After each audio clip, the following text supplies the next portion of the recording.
If the fence rests, let's lay it down. Gonna dig deep, wave that verdict round. The defense rests, time to analyze. With the evidence, we'll unveil the crime. Justice served in an honest fight. True crime tales till the verdict's right.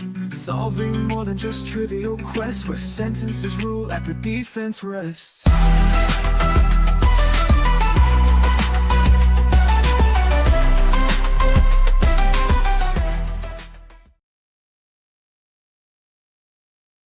Today, please. Can that be talk a minute? Yes. Please, thank you.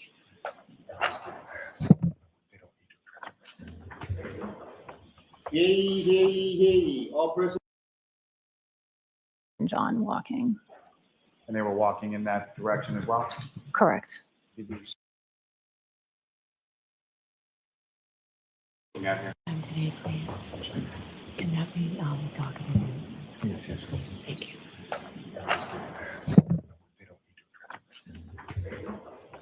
Hey. All persons have any business before the Honorable Henry Canoni, Justice of the Norfolk Superior Court in for the County of Norfolk. Do I name, give your attendance, you shall be heard. God save the Commonwealth of Massachusetts. The court is now open. You may be seated. 22117, the Commonwealth versus Karen Reed. Can I have counsel identify themselves, please?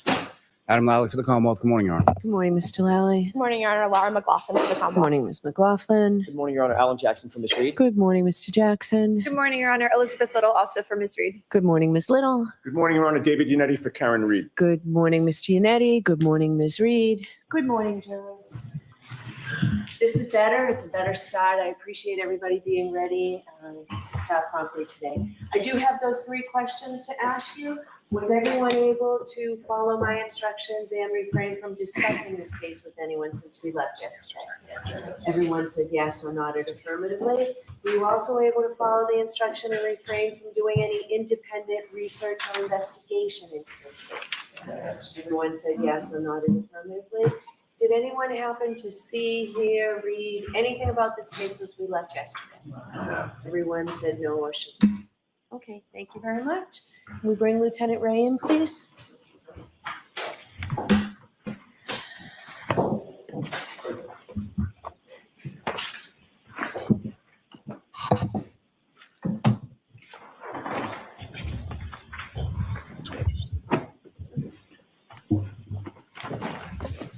You shall swear the evidence in the court and during the case now and here, and should the truth, the whole truth, and nothing but the truth, so help you God.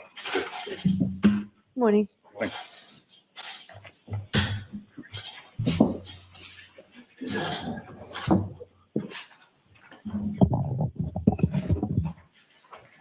Okay, whenever you're ready, Mr. Lally. Thank you, Your Honor. Good morning, sir. Morning, sir. Picking up where we left off yesterday afternoon, Lieutenant, Ms. Gilman, if I could have Exhibit 41 back up on the screen. And Lieutenant, so we're about 2 hours, 10 minutes, and 58 seconds into this particular cruiser video. With respect to this video, if you could just remind the jury where we are and what we're looking at here. This is 1 Meadows Ave, Canton, Mass., John O'Keefe's residence. And Ms. Gilman, if you could hit play at this point.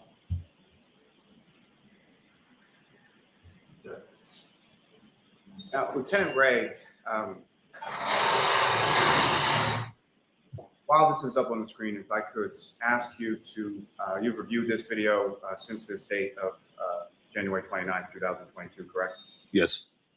And using the laser pointer in front of you, if you could direct the jury's attention to what, if anything, you noted in regard to the rear area of the vehicle in front of your cruiser.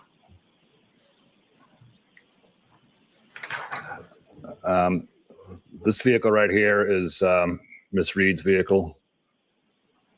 I believe that vehicle there is Mr. O'Keefe's vehicle. And I didn't, although I didn't know it at the time, but I have since reviewed. Move to strike. So let him finish his, you didn't know it at the time, but you have since what? I have since reviewed this video, and I can tell that there is a Okay, the objection sustained. continue. Now, during the course of No, he's got to ask the question differently. during the course of your well-being check, where is it around the residence that you want? We initially went up to one of the front doors. I believe it was the one on the right. And we rang the doorbell, knocked on the door, and was seeing if we could raise anybody and get any response. And during the time that you were there, were you able to raise anybody and get any response? No, sir. And at some point subsequent to this, what, if anything, did you learn as to the whereabouts of the children at the time that you were at the residence at 8:23, approximately 8? After we left and we weren't able to raise anybody, shortly thereafter, we subsequently did find out that the children were staying with friends or family at this time. And Lieutenant, if you know, approximately how long were you at the residence doing this well-being check? 5 minutes, maybe 10 minutes. Ms. Gilman, if I could ask you to just bring the video forward to about 2 hours, 16 minutes, and 30 seconds.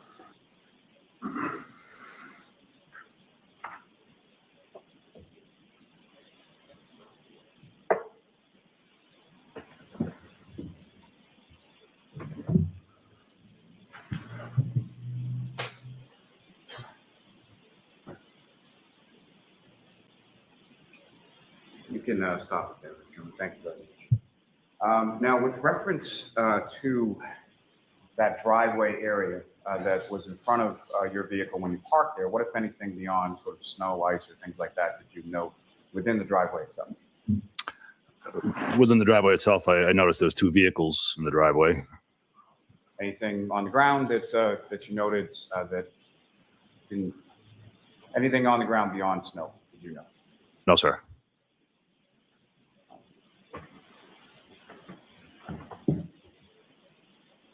Your Honor, may I have just one moment? Sure.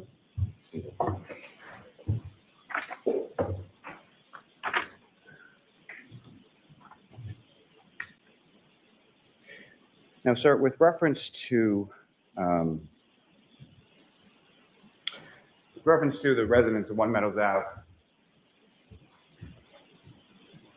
are you familiar with there being a security system or a ring video system at that residence? Yes, there is a ring camera system at that residence. And subsequently to this date, have you seen that ring video? Yes. Ms. Gilman, if I could have Exhibit 6.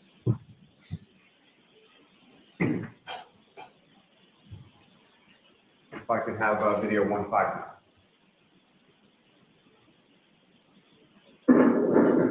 Ms. Gilman, if I could ask you to just... Now, Lieutenant Ray, what's up on the screen? Do you recognize that? Yes. And what do you recognize that to be? Recognize that to be the driveway of One Meadows Ave, and myself and Sergeant Lehan exiting our cruiser while in the driveway. And Ms. Gilman, if you could just play it through from there, please.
Thank you. And Ms. Gilman, if I could have the next video 160. If you could just pause it for just a moment. Now, again, what's up on the screen, Lieutenant, do you recognize that? Yes, What do you recognize it to be? that's me entering, exiting the front of the residence, walking towards the driveway. Ms. Gilman, if you could play through.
Ms. Gilman, can I have Exhibit 5?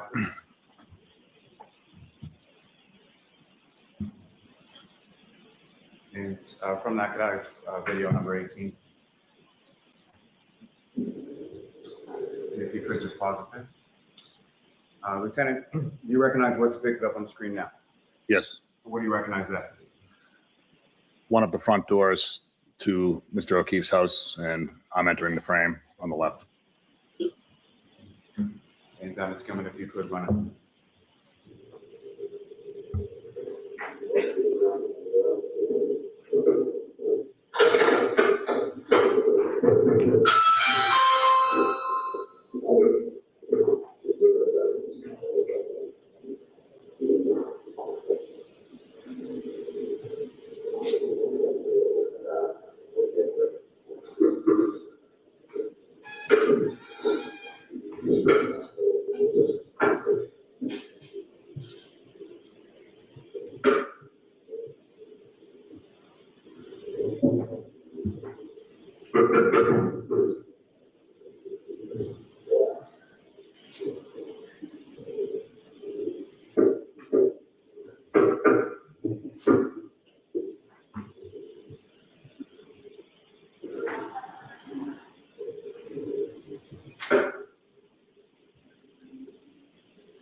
Thank you. Ms. Gilman, if I could have the next video, 19.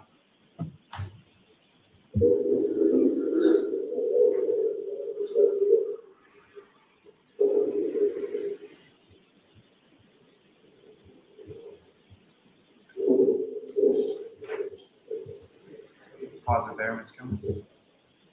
Again, in addition to going to the front door and sort of in the driveway area, where, if anywhere, are you going in this video now? It looks like I'm heading towards from this vantage point to the right, which if you're looking at the house from the front would be the left, to see if there's anything in plain view through the windows, if I could see anybody, any persons, any activity. Ms. Gilman, if you could press play.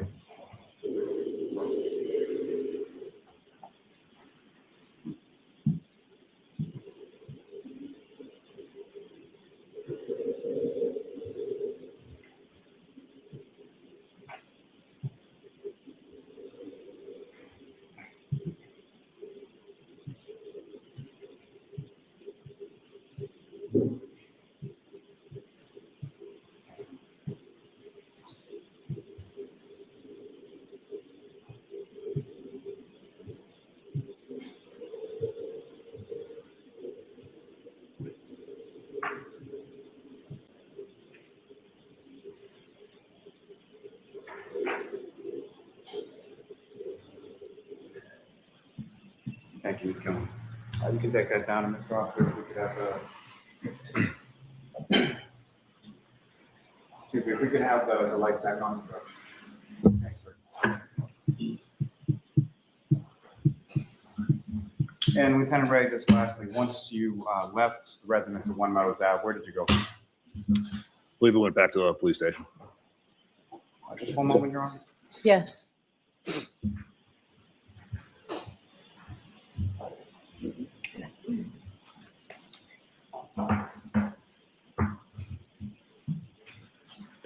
I have no further questions for this witness, Your Honor. Okay. Mr. Yannetti? The defense has no questions. Okay. You are all set, sir. Thank you.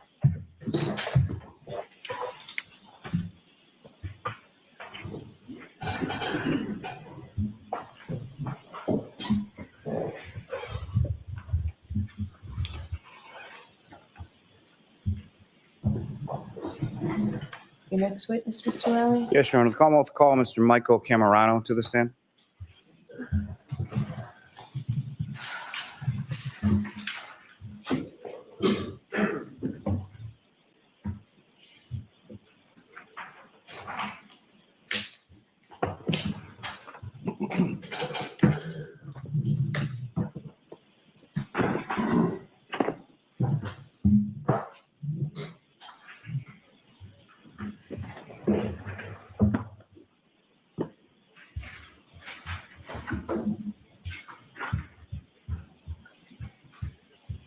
Your Honor, if I may, while the witness is coming in, may we approach this Sure. procedural thing?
step over there. Please stop clicking the jury. You solemnly swear to give the court and jury in the case now and hearing the truth, the whole truth, and nothing but the truth, so help you. Thank you. Thank you. Just need you to really speak loudly into that microphone. Thank you.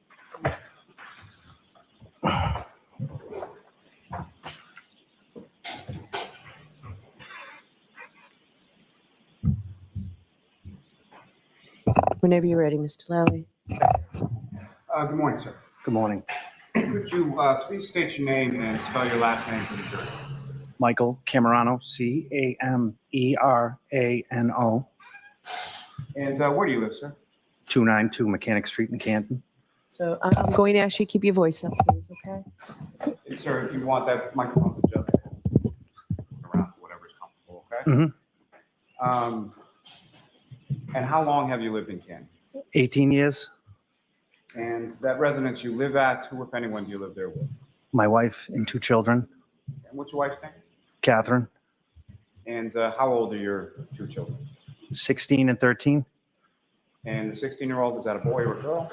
Girl, And your other child, is that a boy or a girl? boy, Now, your wife, how long have the 2 of you been married? 25 years. And do you work, sir? Yes. What is it that you do for work? Labor's union. And does your wife work as well? Correct. And what does she do? She's a nurse. Now, sir, if I could turn your attention to January 28th, 2022. Do you recall that date, sir? Yes. And were you working that day? Yes. And do you recall what day of the week that was? Friday. And following work, what did you do after work? I went home, did some stuff with the kids. And during the time that you were home, who, if anyone, did you speak with, either via phone, text? I was talking to John O'Keefe. And with regard to John O'Keefe, how did you know John O'Keefe? I met John 7 years ago. And how was it that the 2 of you met? We met through mutual friends, and then our kids became very friendly. And the mutual friends through whom you met, who were they? The Robertses, And what are their first names? Curt and Kerry. And starting with Curt Roberts, how do you know Curt Roberts? I grew up with Curt.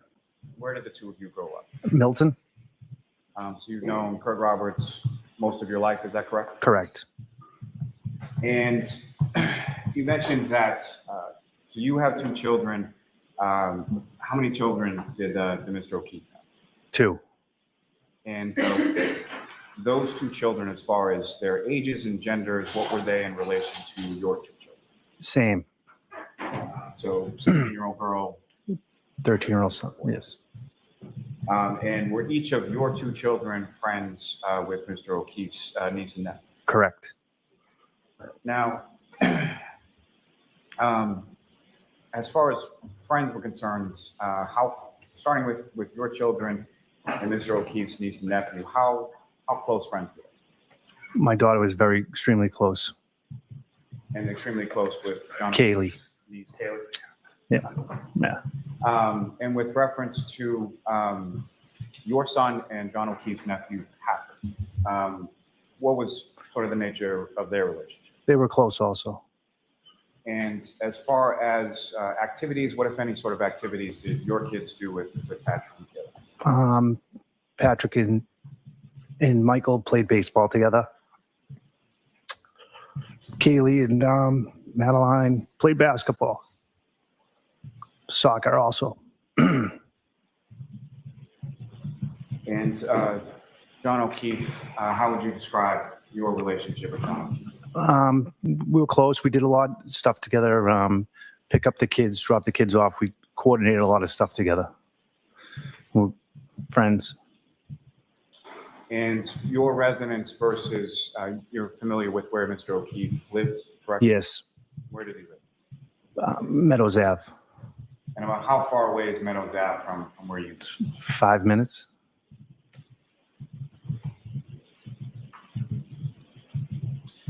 Now, with regard to the girls, and by that I mean your daughter and John O'Keefe's niece, Kaylee. What, if anything, was going on with them on that particular day? They both received acceptance letters to go to school. And which school was that? Bishop Fan? Is that a private school? Yes. So at the time of this in January 28th, 2022, what grade was your daughter and Kaylee Furbush? 8th grade. And so this would have been going into 9th grade or high school, is that right? Correct. And what, if any, conversation did you have with Mr. O'Keefe in reference to that at some point in the afternoon? We were both excited. They both received acceptance letters, and we wanted to get the kids together. May I approach? Yes.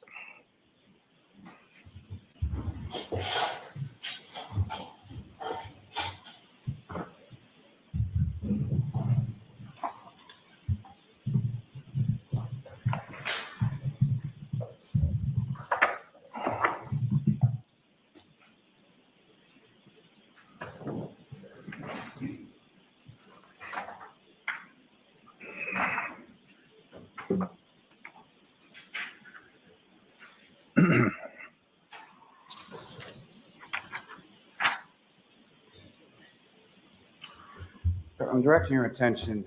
Show counsel.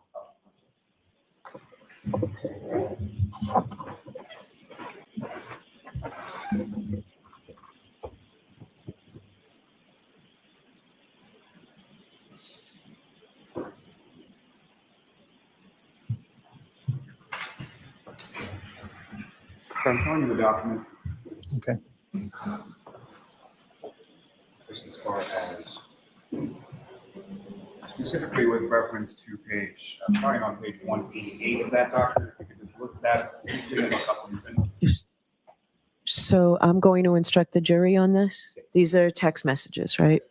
All right, so folks, before you consider any electronic communications in your deliberations, you must first find that it's more likely true than not that the person who authored or sent these messages is this witness and or John O'Keefe. If you do not find that it's more likely true than not that the messages were sent or authored by Mr. Camarano or Mr. O'Keefe, then you may not consider the electronic communication in deciding this case. Okay? Go ahead, Mr. Lally. May I approach this briefly again? Yes. Well, I'm sorry. Before I do that, Mr. Camarano, do you recognize what's depicted on that page that I just showed you? Yes. What do you recognize it to be? Text messages. And those text messages that you had back and forth with Mr. O'Keefe on that date of January 28th? Correct. Your Honor, the call will seek to introduce and admit the full essentially elected exhibit. Okay, is there any objection? No, Your Honor. Thank you.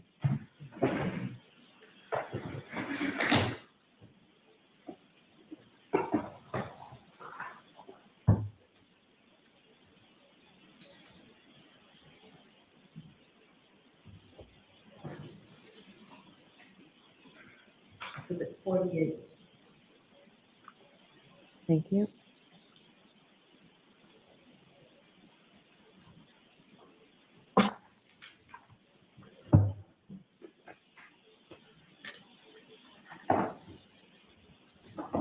Mr. Camarano, bring your attention back to page 187 of that document.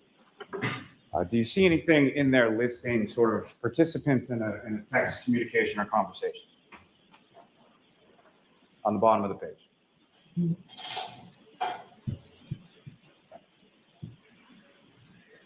Yes. And as far as who are sort of listed as the participants in that conversation that comes to follow on the next page? Sorry, so just from page 187. From My wife. Your wife and who, if anyone else?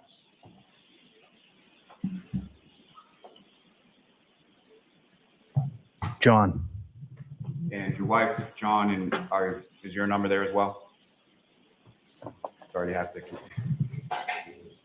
Correct. So essentially, that's a conversation between yourself, your wife, Catherine, and John O'Keefe, correct? Correct. Now,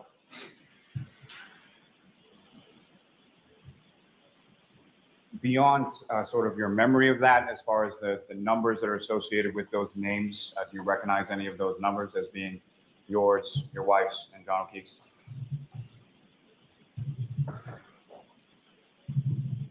No, there's just 3 numbers there. Now, sir, if I could ask you to flip the page to the next one, 188.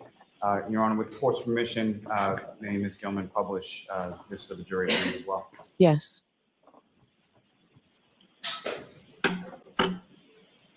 Ms. Gilman, if you could go to page 188.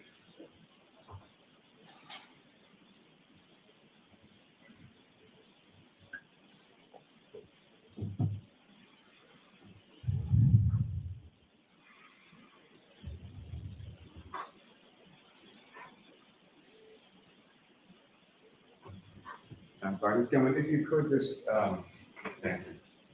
Read my mind. So, sir, what's up on the screen right now, is that what you have before you as page 188 of exhibits, I believe it's 48? Yes, What's up on the screen, is that what you have before you? correct. Okay. And as far as, from these conversations, there are blue bubbles and green bubbles, is that correct? Correct. And if you can tell from the content or from anything else on the page before you, who was communicating in the blue bubble and who was communicating in the green?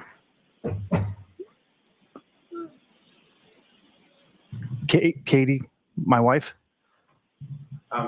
From within. Oh, no, I'm communicating. Sorry, excuse me. So there's a from and a to, is that Yes. correct? Correct. And so the sender would be in the from, is that your understanding? Yes, So this first one on the top of page 188, this is from you, is that correct? correct. What, if anything, did you say in this conversation? Congrats. This is great news. And what, if anything, are you referring to by that?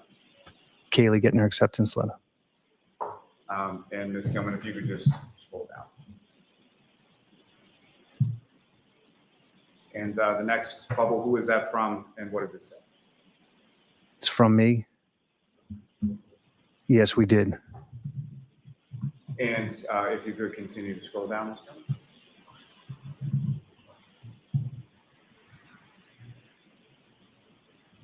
And again, from this bubble, who is this from and what does it say?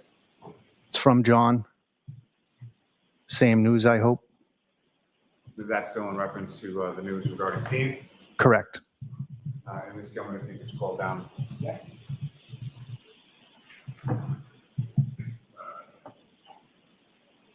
And again, sir, the next bubble, who is it from and what does it say?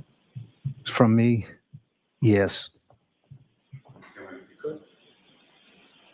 The next green bubble, what, if anything, does that say? And who is it from? From John. Sweet. Congrats, Madeline.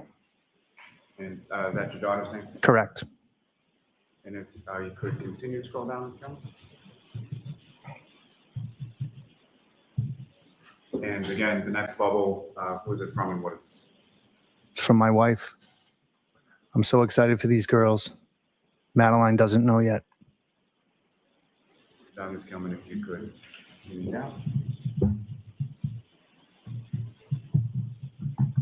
And again, the next bubble, who is it from and what does it say? From JJ. And Well, I told Kaylee already, so I'm sure she's texted her by now. Poor kid is probably a nervous wreck. Ms. Gilman, if you could. And the next bubble, I know. and who is that from? It's from my wife, Kate. And if you could scroll down again, Ms. Gilman. And the next bubble, sir. From me, I am sure she is freaking out. If you could scroll down again, please. And the next bubble, sir, who is it from and what does it say? From John. No doubt. And if you could scroll down again, Ms. Gilman. Thank you. Now, sir, if I could, may I approach on just a, Yes. Do we need the lights on? I don't, Mr. Camarano, are you able to see without these lights on? Yes, I can. Okay. so, sir, I'm going to direct your attention to within the same exhibits, page 156.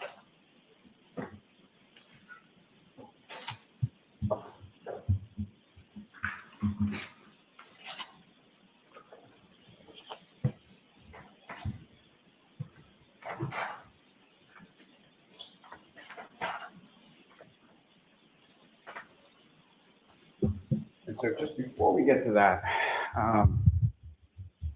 on this particular day, January 28th, 2022, where was your wife that day? She was at home. And at some point, did she go to work on the 28th? Correct. Okay. And what is sort of her typical work schedule with reference to, at that time, what was her sort of typical work schedule with reference to weekends? She worked weekend nights, her shift. And as far as your typical schedule on Friday evenings, what, if anything, was it that you would typically do? Friday, I would be with the kids. I would, get them ready for stuff for the weekend, take care of all the activity that we have. And then in reference to that, as far as the weekends were concerned, or Friday evenings in particular, what, if any, sort of usual thing would you do with reference to Mr. O'Keefe? I would usually go over the O'Keefe's house every Friday. And with your children, is that correct? Correct. With at least one of them, if not both of them. So either your son's hanging out with Patrick or your daughter's hanging out with Kaylee, typically on a Friday, correct? Correct. Now, with reference to what you have before you as page 156 of this exhibit, again, towards the bottom, is there an indication as to a conversation starting on the next page as far as who, if anyone, the participants are?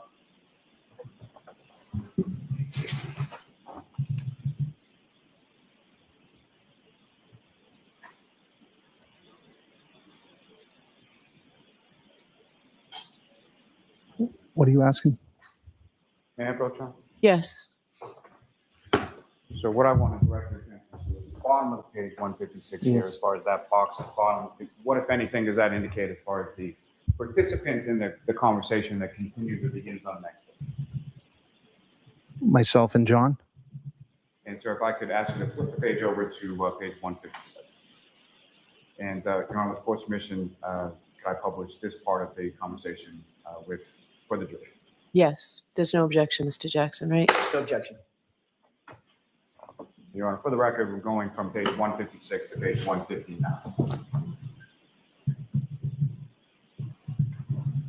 And so, Mr. Camarano, again, what's up on the screen, is that what you have before you as page 157? Correct.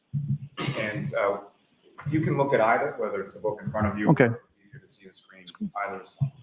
But with reference to what's up on the screen, that first bubble, as if you could indicate to the jury again who it's from and what it's. It's from JJ. How did Kara do, by the way? And who is Karen? I don't know. Fair enough. Now, with reference, Ms. Gilman, if you could scroll down. And the next bubble again. I'm sorry. May I? Take the screen down, please, Ms. Gilman. Turn on the lights, please. Thank you. May I have just a moment with counsel? Sure.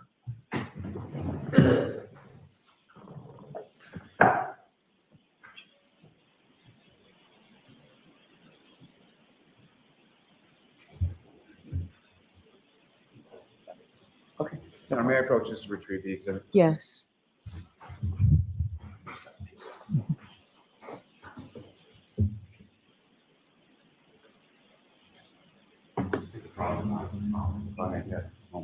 And Yes. just for the record, Your Honor, I would ask at this point to strike whatever, I don't think there was a whole lot done on that page, but whatever that was did not. Yes, seem to be it was an I don't know answer. So Thank you. Yeah. So jurors disregard that last question and answer.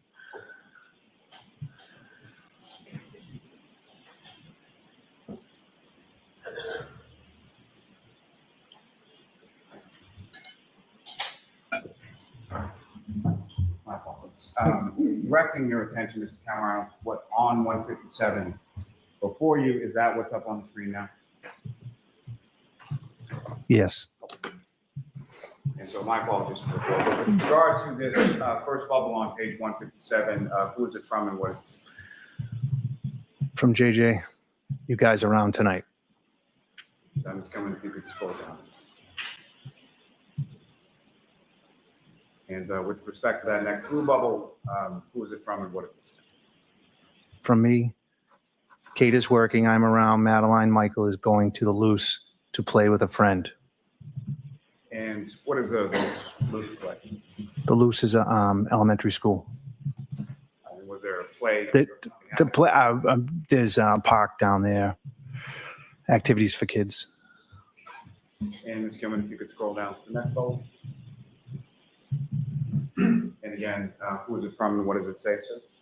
From JJ. Okay. At the driveway with her now. I'll text on my way back. And could that be at the doctor? Could be. And Ms. Gilman, if you could scroll down to the next bubble. And again, who is it from and what does it say? Oh, Don. From me to JJ, everything okay. And if you could, down to the next bubble, Ms. Gilman. And again, who is it from and what does it say?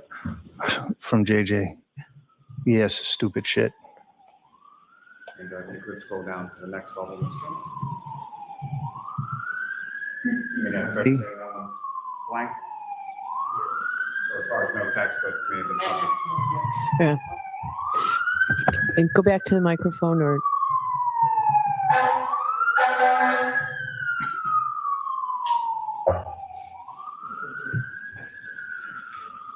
So Ms. Camarano, the next bubble has no text to it, is that correct? Correct. And now you can move out of the way. I just wanted that question. The next bubble below that green one, again, who is it from and what does it say, sir? From Johnny. Just told Dr. Jin that they both got into fiend. And if you could scroll down to the next bubble. And again, green bubble, who is it from and what does it say, sir? From Johnny. Want to drop Madeline off and hit the hillside for a bit. And what is a hillside, sir? It's a pub. And where is it located? In Canton. And Ms. Gilman, if you could scroll down again. And the blue bubble on the screen, who is that from and what does it say? From me to Johnny. I probably won't get to your house till 5:30. Ms. Gilman, if you could scroll down again. Again, that green bubble, who is it from and what does it say? From Johnny. Okay. Ms. Gilman, if you could scroll down again. And again, the blue bubble on the screen, who is it from and what does it say? From me. I am leaving in 10. And if you scroll down again. Johnny. Okay. Hold on 1 second, sir. Just the noise.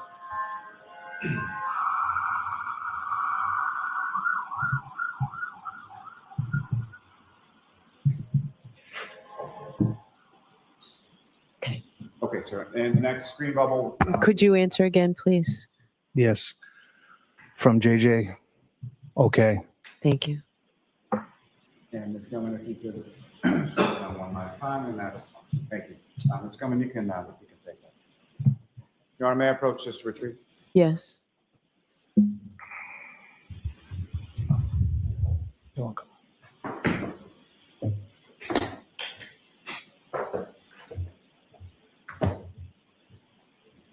Now, Mr. Camarano, with regard to your statement in the text as far as leaving now, where were you leaving and where were you going to?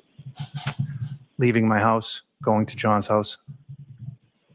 And who, if anyone, was going with you at that time? My daughter.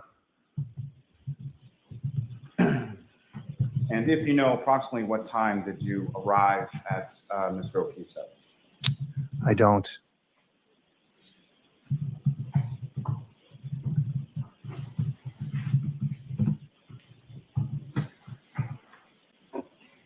Now, through your friendship with Mr. O'Keefe, did you become familiar with a person named Karen Reed? Yes. And how did you become familiar with her, and who, if anyone, was she to Mr. O'Keefe as far as you? John introduced me to her. She was John's girlfriend. And just to be clear, do you see Ms. Reed in the courtroom today? Yes. Could you just identify as to where she's seated or an article of clothing that she's wearing? She's sitting right there. No, just ask the record to reflect identification and identify the witness. Yes. Now, with regard to Ms. Reed, prior to that date of January 28th, 2022, how long had you known Ms. Reed? A year? Do you recall approximately when you met her? No. And as far as you were aware, where Mr. O'Keefe lived, did Ms. Reed live there as well? Yes, not full time. So she had a house of her own as far as you knew? Correct. And about how often on a given week would you see Mr. O'Keefe? Couple times. And about how often would you see Ms. Reed? I would see her also.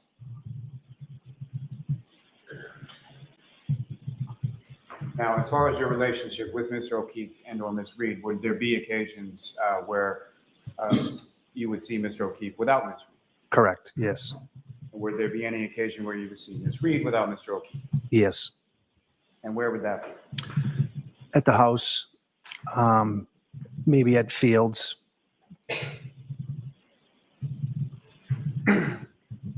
Now, with reference to their relationship, what, if any, conversation did you have with Mr. O'Keefe in regard to his relationship with Ms. Reed? Objection. Sustain. We need a time frame. In the time period around, say, the weeks leading up to January 28th, 2022, what, if any, conversations do you recall having with Mr. O'Keefe in regard to his relationship with Ms. Reed? Just regular guy conversations. Anything specific that you can recall? No. Now, when you arrived at the house, or typically when you would come over to Mr. O'Keefe's house, where is it that you would park? In the driveway to the right. And is that what you did on this particular day? Yes.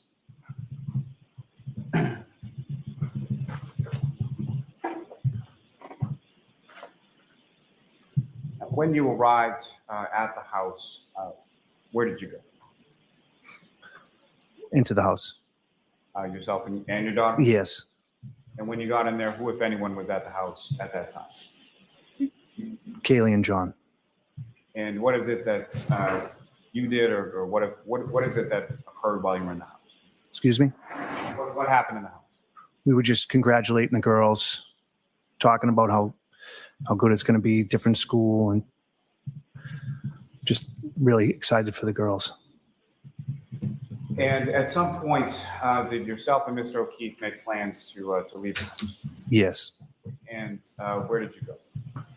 We went down to McCarthy's. And is that CF McCarthy's? Correct. Is that an establishment? Where is that? It's in Canton Center. And about how far away from Mr. O'Keefe's house is that? 5-10 minutes.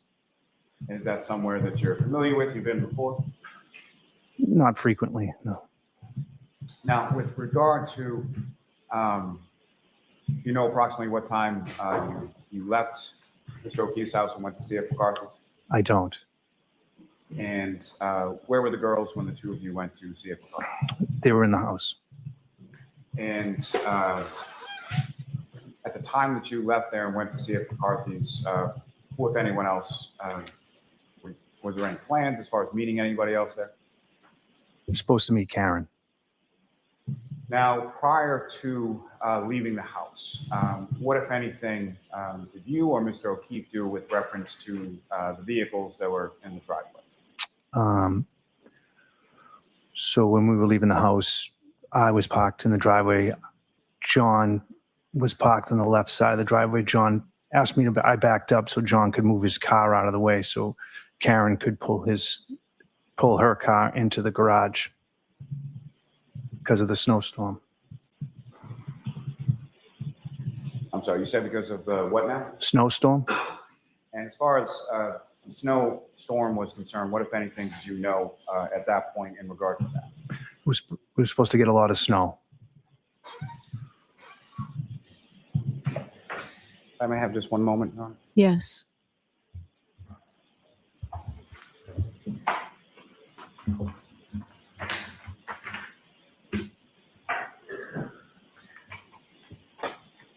just trying to remember which is which.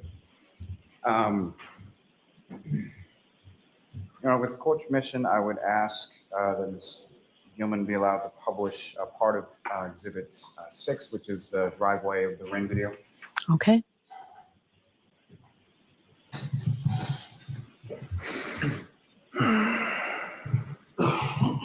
And Ms. Gilman, if I could ask for video number 145. I'm sorry, if you could pause it right there. Mr. Camarano, if you recognize what's up on, Yes, and what do you recognize that to be? myself and my daughter. And as far as, may I approach the witness again, Your Honor? Yes. So just before you hear, this is a laser pointer. If you just press that button. Okay. Okay. And Ms. Camarano, using that laser pointer that you now have with you, if you could direct the jury's attention to where in this video you observe yourself and your daughter. And there are two vehicles in this sort of frame, is that correct? Yes. And if you could, using the laser pointer, just describe to the jury whose car is who and where it is. The white car is mine. The SUV is John's.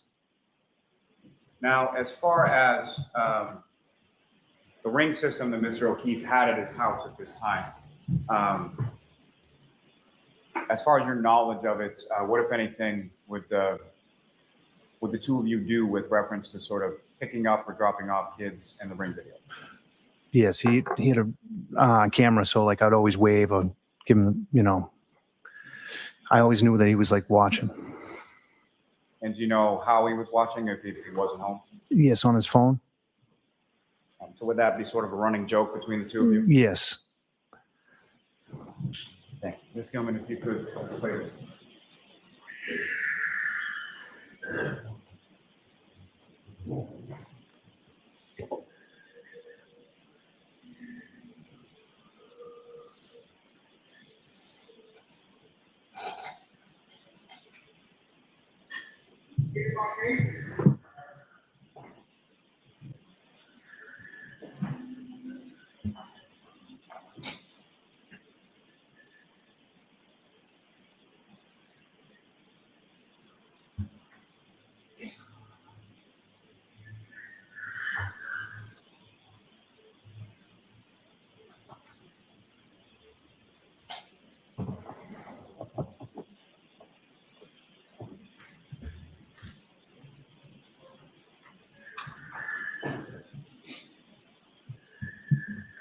If you could just pause it there briefly. Now, Mr. Camarano, are you familiar with Mr. O'Keefe's house? You've been there plenty of times, correct? Yes. And with reference to sort of where you and your daughter sort of exited from the screen, what, if any, sort of entrances to the home are located in that area? 2 garage doors. And are you familiar with that garage area? Yes. Is that typically how you would enter the house? Yes. And with regard to sort of the condition of the garage, was Mr. O'Keefe particular about that? Yes. He was. And how so? He always kept things very tight. He was like OCD.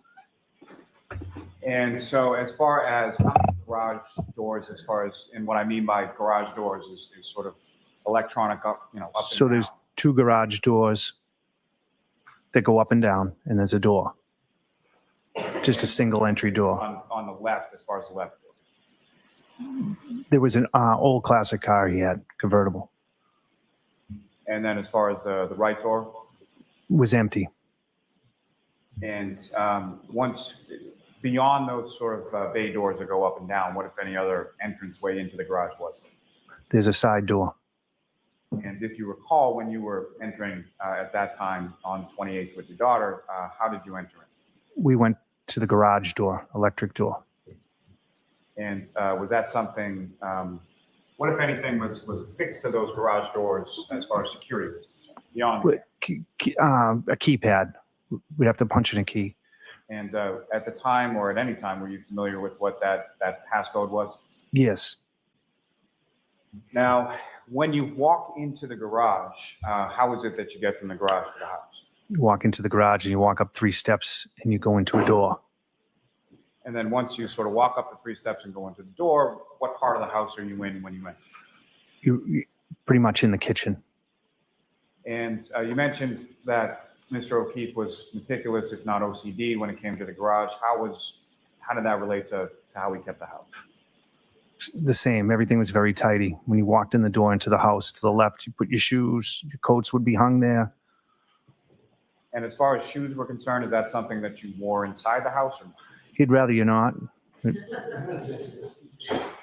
that was pretty well known to people that had been there before, correct? Yes. Now,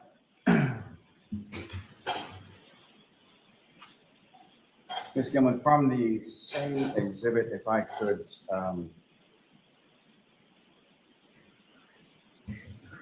actually, I'm sorry.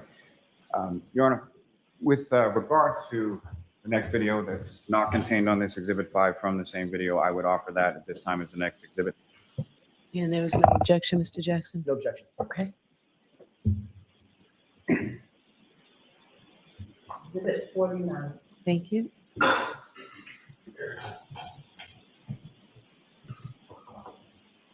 Your Honor, for the record, this would relate to Exhibit 6 and it's video number 148.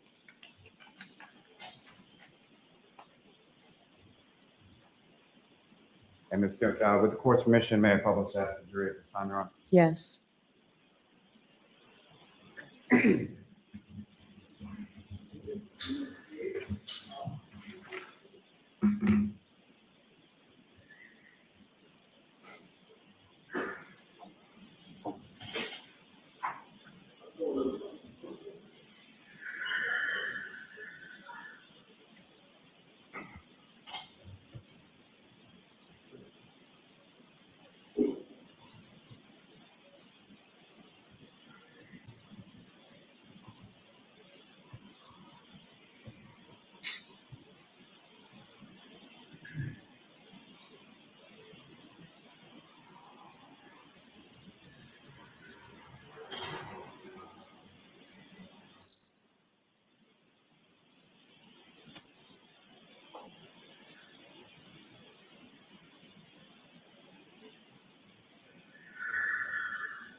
And what was just up on the video, sir, it's just up on the screen as video number 148. That was what you had testified to previously as far as moving the cars. Correct. And why was that again? So Karen could pull in the driveway, in the garage, excuse me. So the expectation, from your understanding, is that Ms. Reed was coming back to the house at Meadows later on that evening. Correct. Now, as Mr. O'Keefe from that video on the screen there was walking to the car, did you happen to notice how he was dressed? Yes. And as far as what you observed in that video, what you recall from that evening, is that how he was dressed that evening? Yes. And when I say how he was dressed, for sort of the entirety of the time that you were with him? Yes. So it's January 28th. You recall, you indicated there was a snowstorm coming. It was cold out, is that correct? Correct. And with reference to that, was Mr. O'Keefe someone that would typically wear a coat? No. And ever? That you can recall? Never that I could recall. And Your Honor, with the court's permission, with reference to that same Exhibit 6, if I could publish video number 149. Okay.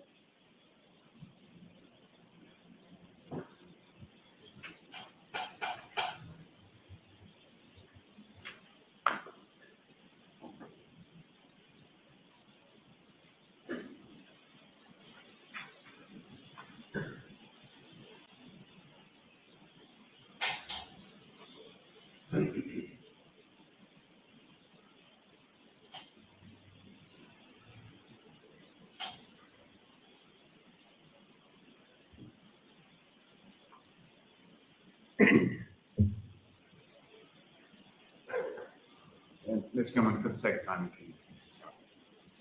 And yes, you can bring it down.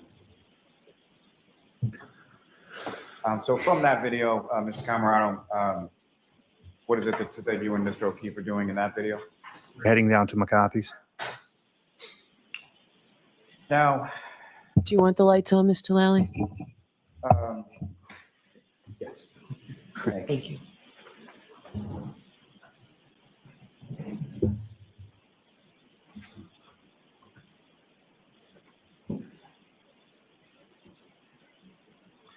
Now, at some point after you arrived at C.F. McCarthy's, who, if anyone else, sort of joins your group? Curt, And that'd be Curt Roberts, is that correct. And how was it that he came to C.F. McCarthy's that night, if you know? I texted him. And in general terms, what do you call sort of what that text communication was like between yourself and Mr. Roberts? Yes, he said he was busy. He was doing something that I texted him that he was a pussy. And following that text, did Mr. Roberts eventually arrive at C.F. McCarthy's? He showed up, yes.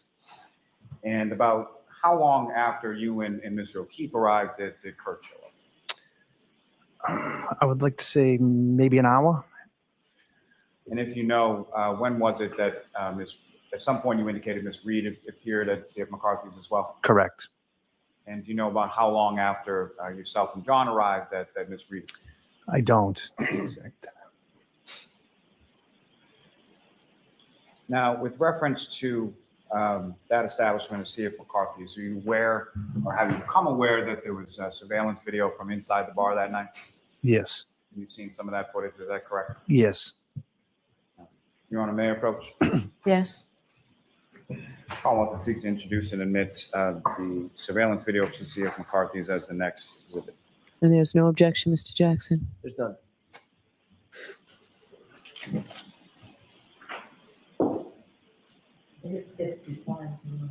Thank you.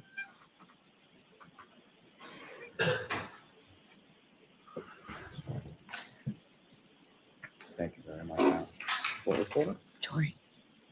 55 or 50? Now, with the court's permission, I would seek to publish portions of that video for the jury at this time. Okay. And Ms. Gilman, if you could, from that video, the first video. If I could ask you to play from about 7 minutes and 40 seconds, and we'll go through about 9 minutes.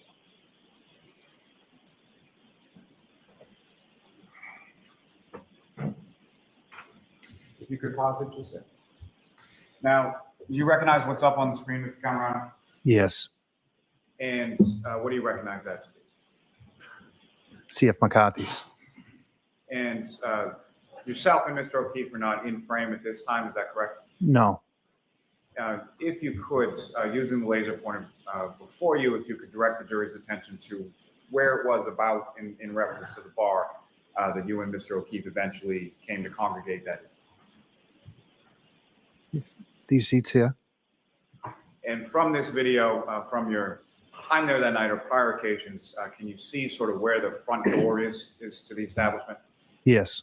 Could you direct the jury's attention to where that is?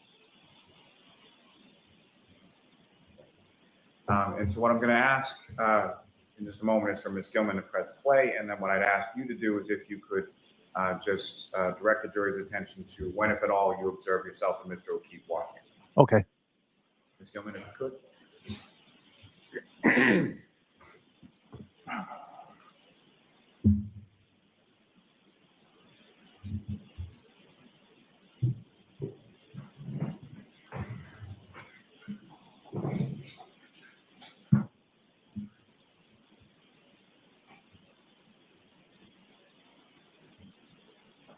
And Ms. Gilman, if you could pause it right there.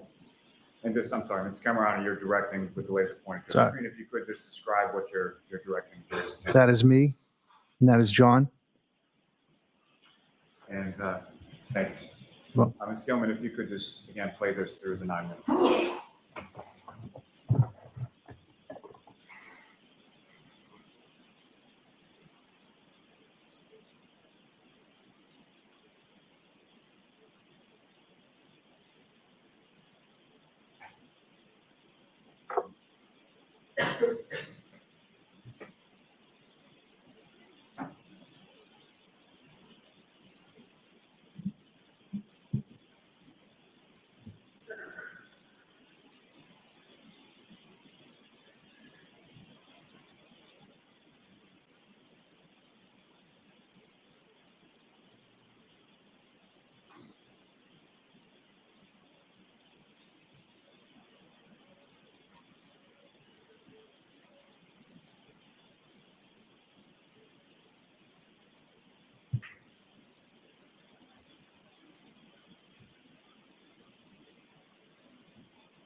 And Your Honor, for the record, I think we're at about 9 minutes and 41 seconds or so. Okay. So with reference to T.F. McCarthy's, you went there, had some drinks, correct? Yes. Do you recall what you were drinking or what John was drinking that night? Beer. Is that sort of typical for the two of you? Yes. And do you recall sort of, was that from the tap, a bottle, or something? From the bottle. And do you recall what type of beer typically you would drink or Mr. O'Keefe would drink? Bud Light. And do you recall specifically that's what you had that night, or that's just what you would typically have? Typically, I think we had Bud Light. And if you know approximately how many beers or how many drinks did you have over the course of your time at C.F. McCarthy's that night? I don't. As far as yourself versus Mr. O'Keefe,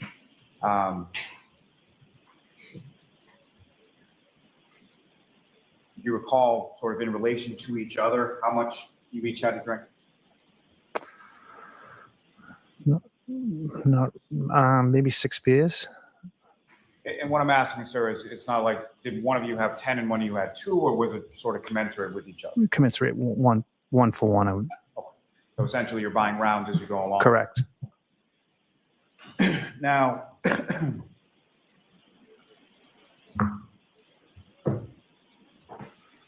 from your time at C.F. McCarthy's, how would you describe sort of the tone or sort of the demeanor within the group that you were in that night? Pretty good.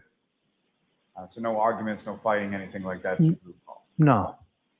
And just briefly going back to the clothing that you observed Mr. O'Keefe wearing in this and that you recall him wearing that night, what, if any, damage or tears or anything like that did you note in any of his clothing that night? I did not see any. Now, Ms. Gilman, if I could ask you to take this down and go to the third video.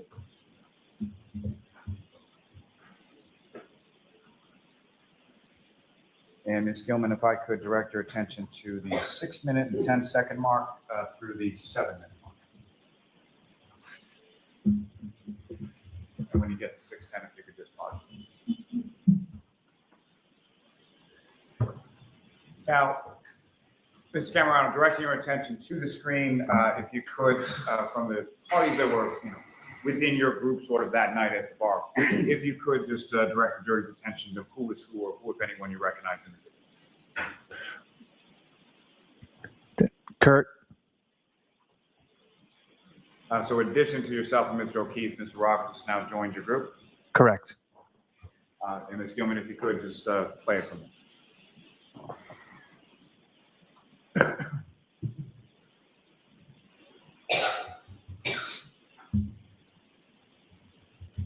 If you could pause there, please. Now, with reference to Mr. Roberts, was he a beer drinker as well? Yes. From a bottle that night, same sort of thing that yourself and Mr. O'Keefe were having? Correct. And from where it's paused at this point in the video, who, if anyone else, do you recognize sort of coming into frame or coming to join your group? Karen Reed. And so from this, is this about the time that she entered the establishment or came into the bar? Yes. Now, with reference to Ms. Reed, what, if anything, do you recall her drinking during your time that you were both at C.F. McCarthy's that night? She was drinking out of a glass. And if you know, what if anything did you observe as far as the color of what was in the glass? It was clear. And beyond sort of the clear liquid in the glass, what, if anything else, did you observe in the glass as far as a straw, fruit, anything like that? A straw, maybe. And what, if anything, did you know what was in the glass? I didn't. And as far as you could tell, what was in the glass? Vodka? Is that something that Ms. Reed would typically drink if you had been out with her on prior occasions? Yes. Now, I'm sorry to keep jumping back and forth between, but Ms. Gilman, if you could just hit play again and let it run, to the 7-minute mark.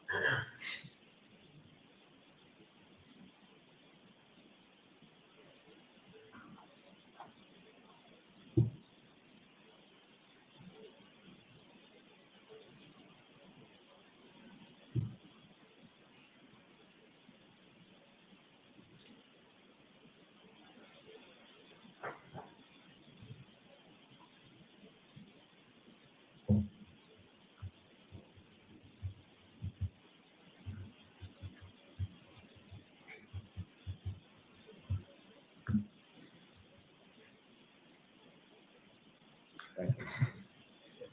Now, Ms. Gilman, from this same third video in this exhibit of the C.F. McCarthy's, if I could ask you to forward to the 14-minute mark, pause there.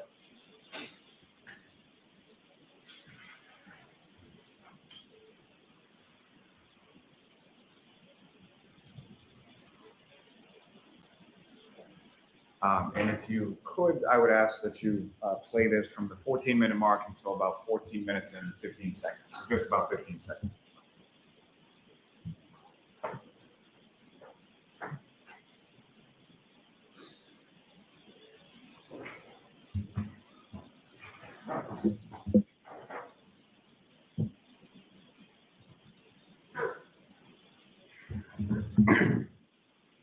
And Ms. Gilman, you can take that down for now. So Mr. Camarano, you indicated that your son was at Luz Elementary School for a play of some sort. Is that correct? He was for a little bit. And from there, where, if anywhere else, did he go that evening? He went to a friend's house to skate in his backyard. Skate as far as just skating, or what, if anything else, was he doing? He was skating. That little party. Well, let me ask you this. Was he a hockey player? Yes, he's a hockey player. Okay, so when you say skate, he's in the Skating, backyard. yes. Makeshift hockey rink in somebody's backyard.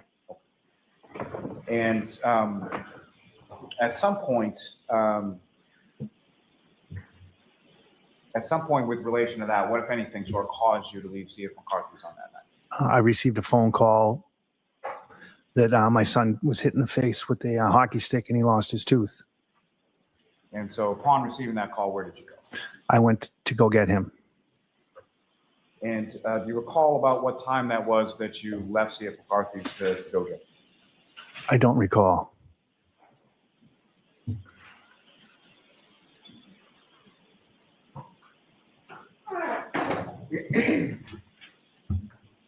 Now, from the group that you were with, as far as yourself, Mr. O'Keefe, Ms. Reed, and Mr. Roberts, who, if anyone, left first? I believe Curt. And do you recall sort of how it was that Curt left? Curt just got up and left. So sort of an Irish goodbye? Yeah, Irish goodbye, yes. That's something he's known for? Yes. And about when was that in relation to when you left? Not too soon after. I'm sorry, not too soon after or not too soon before? I left after, probably, I'd like to say 15 minutes after Curt left.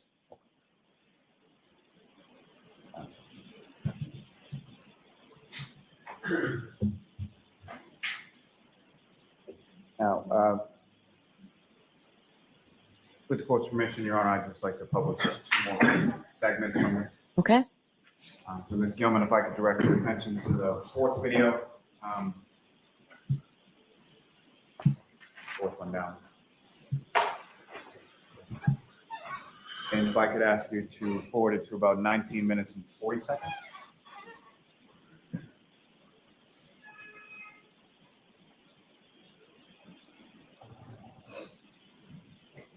Okay, good, play.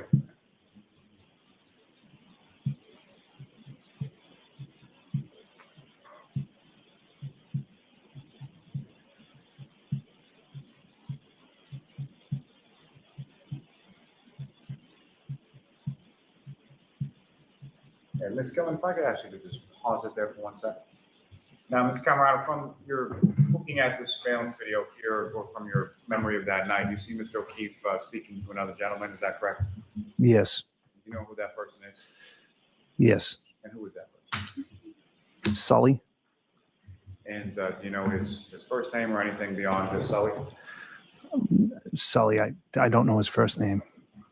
And how is it that you know him? Kids play baseball with his son. So in addition to your son playing baseball with Mr. O'Keefe's nephew, Mr. Roberts, does he have a son that's around the same age? Correct. And this individual, Sully, he has a child that plays baseball with the 3 of your kids? Correct. Is that someone that you had contacted to meet there, or he just happened to be? He just happened to be there. Ms. Gilman, if you could just hit play again and just run to about the 20-minute mark or so. Now, Ms. Gilman, if you could move that forward again to 24 minutes and 10 seconds.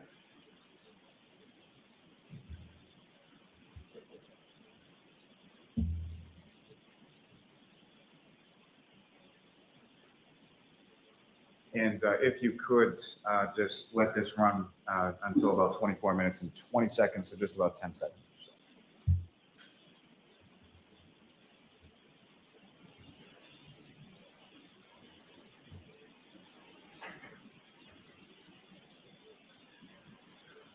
And so, Mr. Camarano, did you see yourself in that portion of the video? Yes. And you know what you were doing at that time? Leaving. And so prior to leaving, had you sort of settled up a tab or something? Yes, I picked up the tab. And then you left and went to get your son, correct? Correct. Ms. Gilman, you can take that down, please.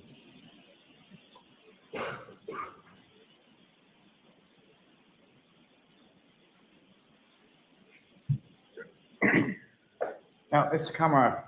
Camarano, you left there and went to pick up your son, is that correct? Yes. And following picking up your son, where did you go from? Back to John's house. And why did you go back to John's house at that time? My daughter was there picking her up. You went to pick up your daughter? Correct. And you recall approximately what time that was? 11. And when you came back to the residence at One Meadows, did you park in the driveway again? Correct. And did you physically sort of go in the house to pick up your? No, I did. No, I did not. Now, as far as from the time that you left with Mr. O'Keefe to go to see if McCarthy's versus the time that you came back, anything changed as far as position of Mr. O'Keefe's car? No. What, if anything, did you note as far as the garage doors were concerned, or any damage or anything like that? Everything looked normal. And Your Honor, with the court's permission, I would seek to just publish another video or two from Exhibit 6. Okay. Bless you.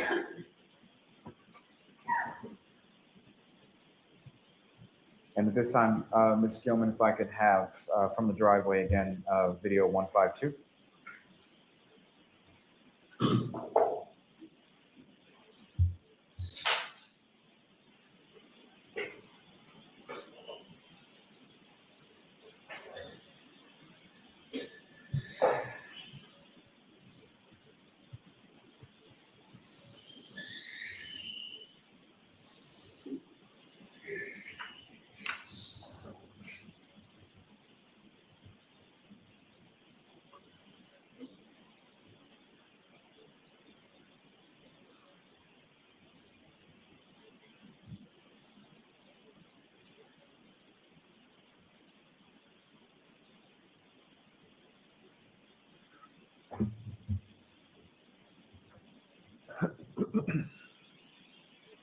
Ms. Gilman, you can stop still.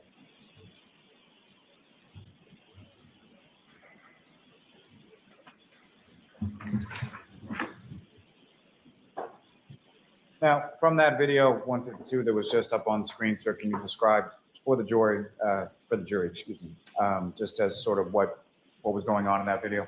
I was picking up my daughter, Madeline, and my son, Michael, was with me. Yes, all three of us. And where did you go from there? Home. And when you got home, well, let me ask you this first. During the time that you were at C.F. McCarthy's, you obviously, at some point, you didn't do an Irish goodbye? No.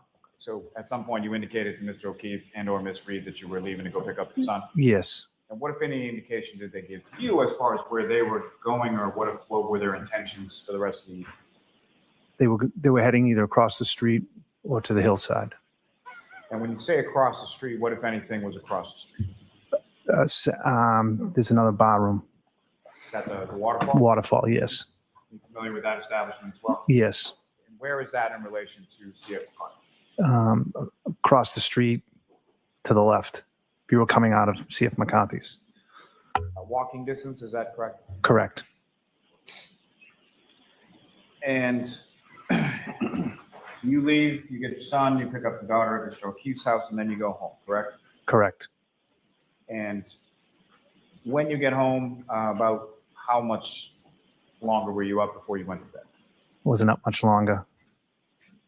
And when you typically go to bed, what, if anything, do you do with your phone? Put them on the charger. Where's the charger located in reference? In the kitchen. And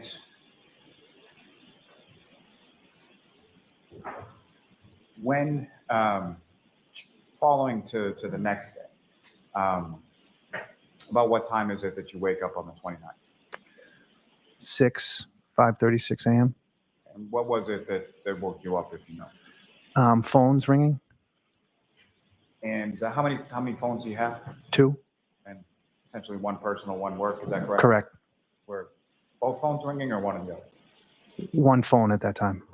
Was that your work or your personal? My personal phone. And get up, you hear that, you look at your phone. What, if anything, do you see on the screen? I see a lot of missed calls, a bunch of missed calls from Karen, and missed calls from my wife's work. And when you say missed calls, are we talking about one call, several calls? Several calls. Any voicemails that you recall associated with those phones? I don't recall. And so based on sort of making that observation of the missed calls, what do you do with that? I pick up the phone and call my wife. And what, if anything, did you learn from your wife at that time? My wife said to me that John. Okay, sustained. Your Honor, may we approach? Okay.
So, Mr. Camarano, you call your wife, and what, if anything, is it in general that she tells you? She tells me that John didn't come home last night. And she's still at work at this point, is that correct? Correct. Did she indicate to you how she came to find that out? She just she said she's received phone calls from From whom? Karen. From Karen. And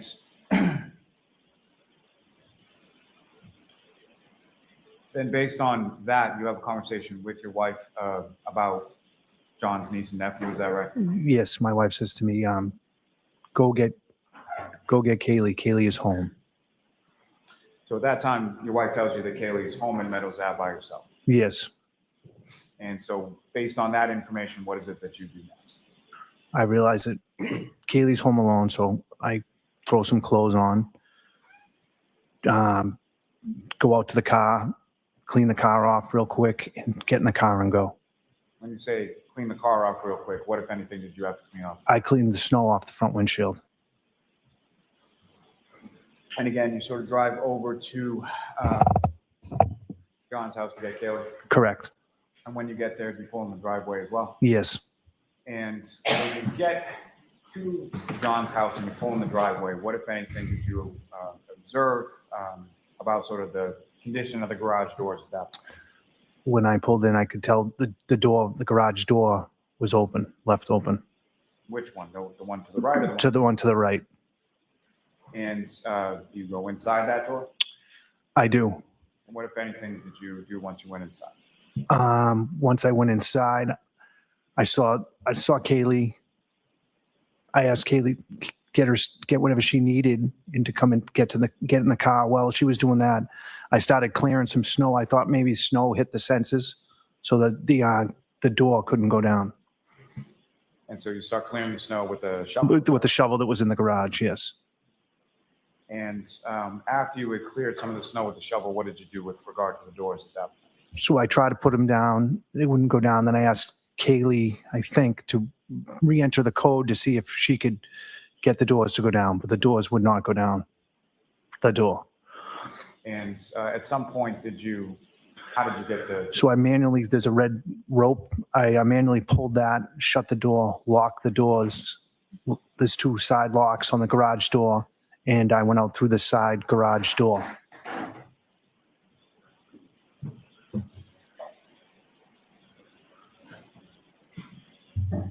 Now, when you arrived at the residence and you pulled into the driveway, do you recall how many vehicles were in the driveway when you got there? Yes. And how many?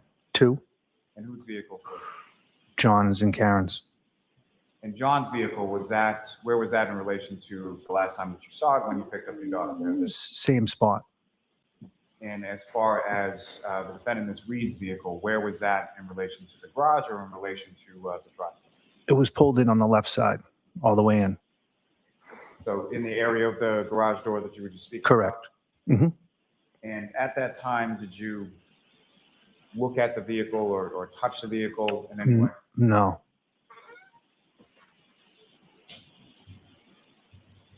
Fair to say that your focus was sort of on the garage door and the fact that it was open, correct? Correct. And why was that? Maybe self-evident, but why was your focus on Because I figured John would go crazy when he came home and all the snow was in his garage.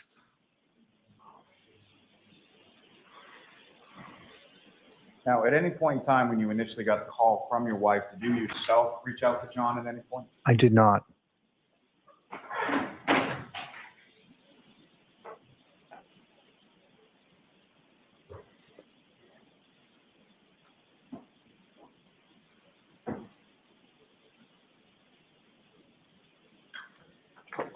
If I may, I would just seek to publish just a few more videos from Exhibit 6, the driveway ring. Okay.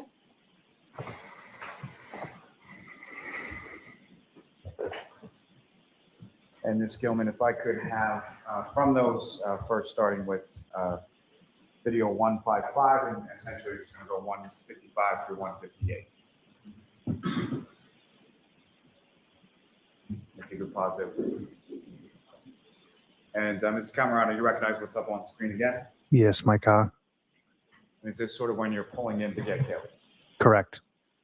Using the laser pointer before you, again, if you could just direct the jury's attention to where you observed Ms. Reed's vehicle.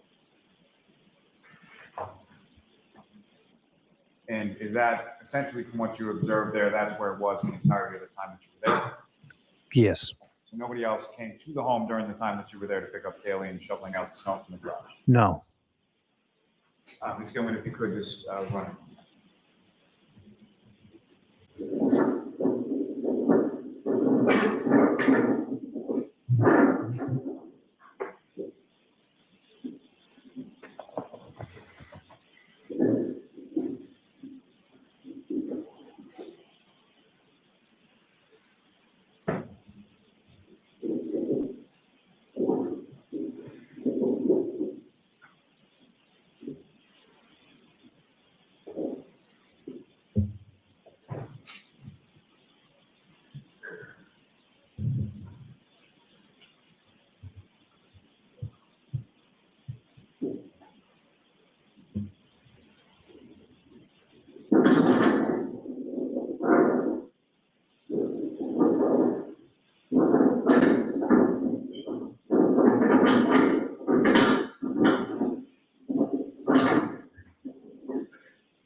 Ms. Gilman, if you could play the next video, 156.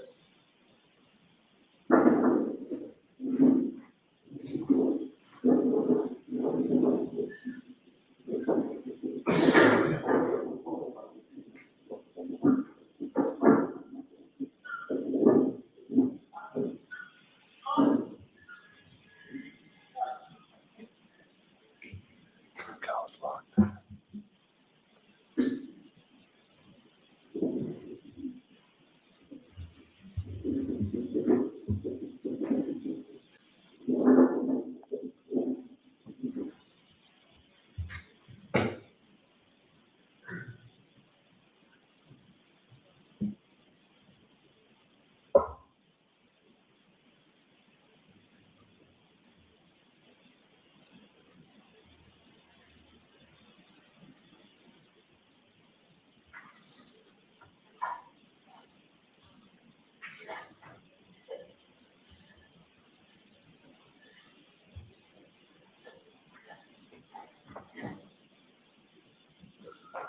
Ms. Gilman, next video, 157.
Last thing, Ms. Gilman, video 158.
Ms. Gilman, you can take that.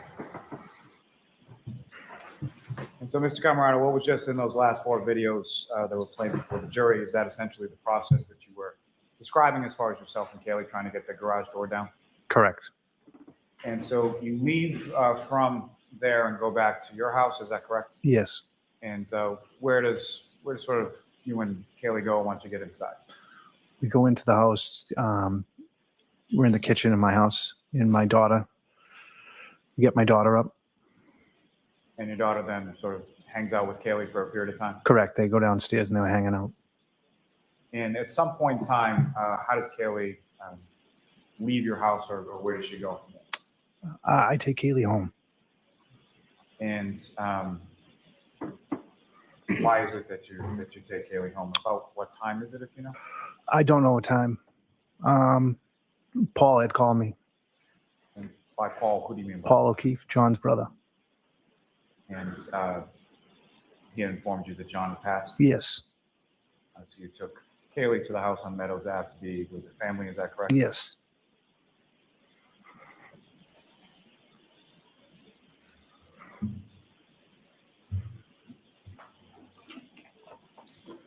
Thank you very much, sir. Thank you. Mr. Jackson? Thank you.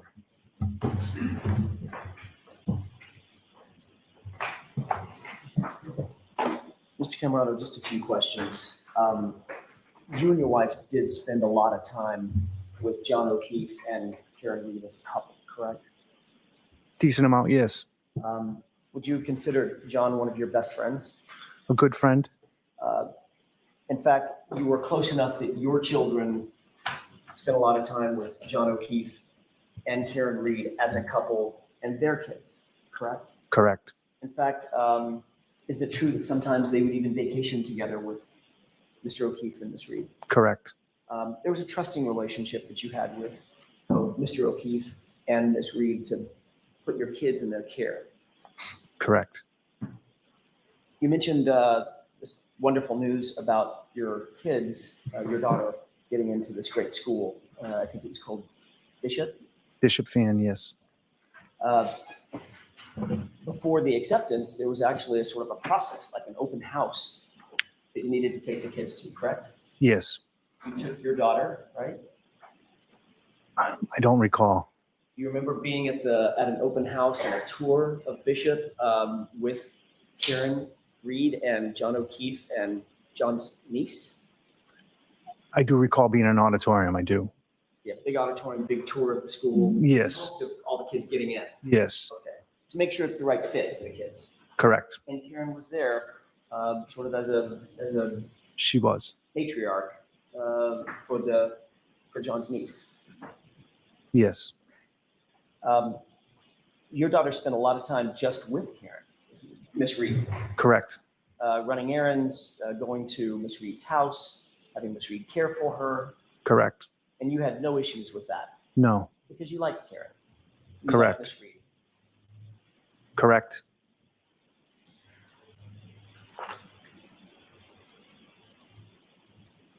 It was probably, did you say once a week that you would hang out with and socialize with Miss Reed and Mr. O'Keefe? Yes. So you got to know them not just individually, but as a couple together, correct? Yes.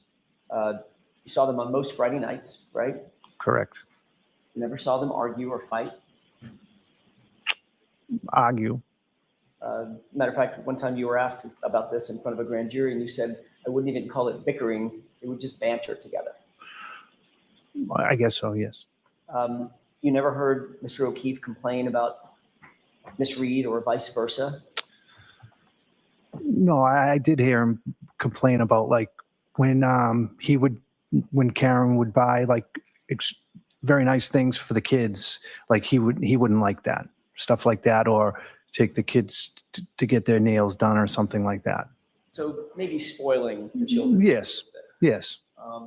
Certainly nothing to suggest that there was any abuse or anything like that. It was just a matter of fact. Correct. Correct.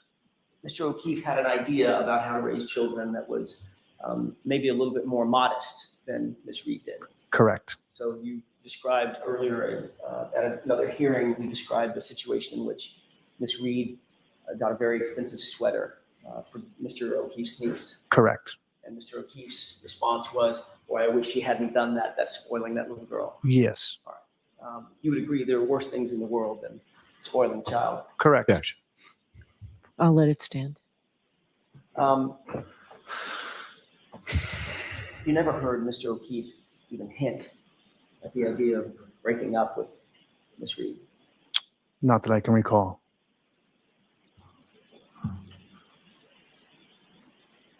I want to turn your attention to January 28th, if I could.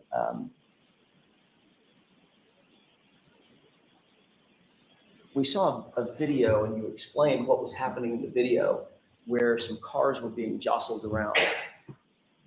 That was Mr. O'Keefe actually moving his car to facilitate Miss Reed bringing her car over to his house to put it in the garage, correct? Yes. Kind of a chivalrous thing to do for your loved one. Yes. Didn't want her to be out in the snow if it was going to be a heavy snow. Is that right? Correct. And the idea was that even that weekend, he intended that Miss Reed would likely be with him and the family for the entirety of the weekend during that blizzard. Correct. So she'd have a nice warm place and a dry place to put her car. Yes.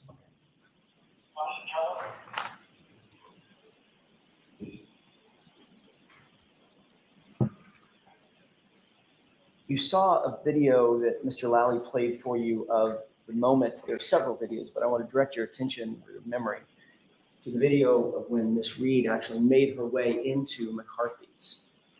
Yes. You have that scene in your mind? Yes. You saw in the video when Miss Reed actually walked into the location, how Miss Reed and Mr. O'Keefe greeted each other, Objection. I'll allow it. correct? Yes. It appeared that that was quite an affectionate greeting. Did you agree? Objection. Do you agree with that? They kissed. Yeah. Would you consider a kiss affectionate? Yes. They hugged each other, correct? I don't recall. Mr. O'Keefe put his right arm out and Miss Reed sort of nestled into his embrace, Okay. and that's when he kissed her? Yes. Okay. They seemed happy to see each other. is what I Yes.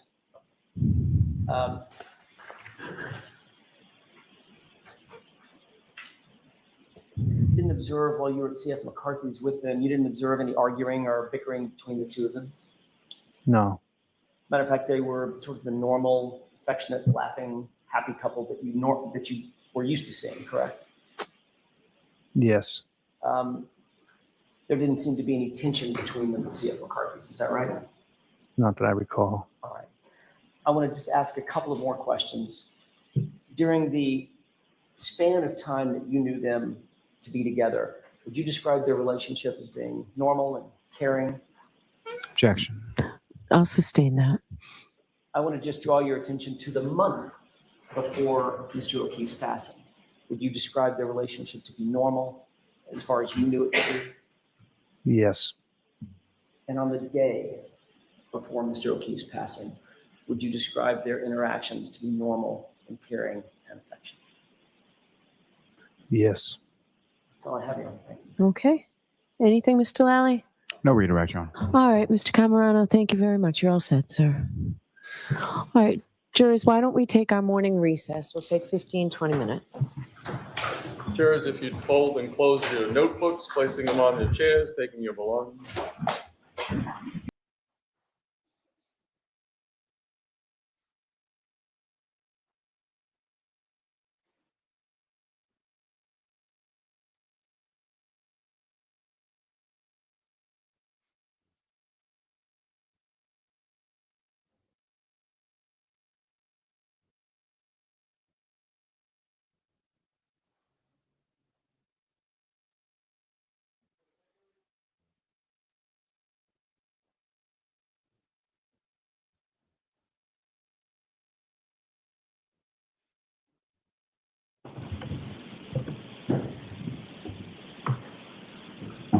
We're back in session, you may be seated.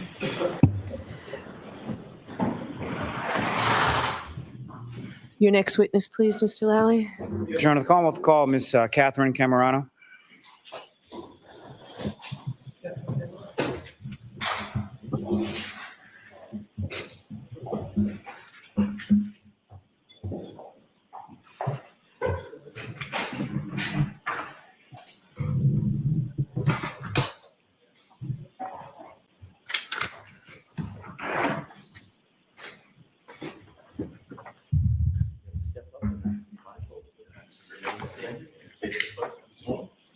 Raise your right hand. You solemnly swear the evidence given in the court and jury in the case down here and the truth, the whole truth, and nothing but the truth, so help you God. Yes. Thank you. Slide right up and close to the mic. Nice and close to that microphone and speak nice and loud. Thank you. Okay, whenever you're ready, Mr. Lally. Good morning, ma'am. Good morning. Could you please state your name and spell your last name? Catherine Camarano, Camerano, And where do you live? Canton. And how long have you lived in Canton? Probably about since 2005, maybe 20 years. 2005, I think. And who, if anyone, do you live in Canton with? My husband, Michael, and my 2 children. And how old are you? Right now, 13 and 16. And starting with the 16-year-old, is that a boy or a girl? Girl, And the 13-year-old, is that a boy or a girl? boy. And as far as activities are concerned with your kids, do they play sports or do they do other sorts of activities? They play sports. Yep. And which sports does your 16-year-old daughter play? Currently, right now, softball. And has she played any other sports in the past? She played soccer. She played hockey for a little bit, but mostly soccer and softball. And your 13-year-old son, what if any sports? Hockey, player does? hockey and baseball. Now, do you work, man? I do. What do you do? I'm a nurse. And how long have you been working as a nurse? 21 years.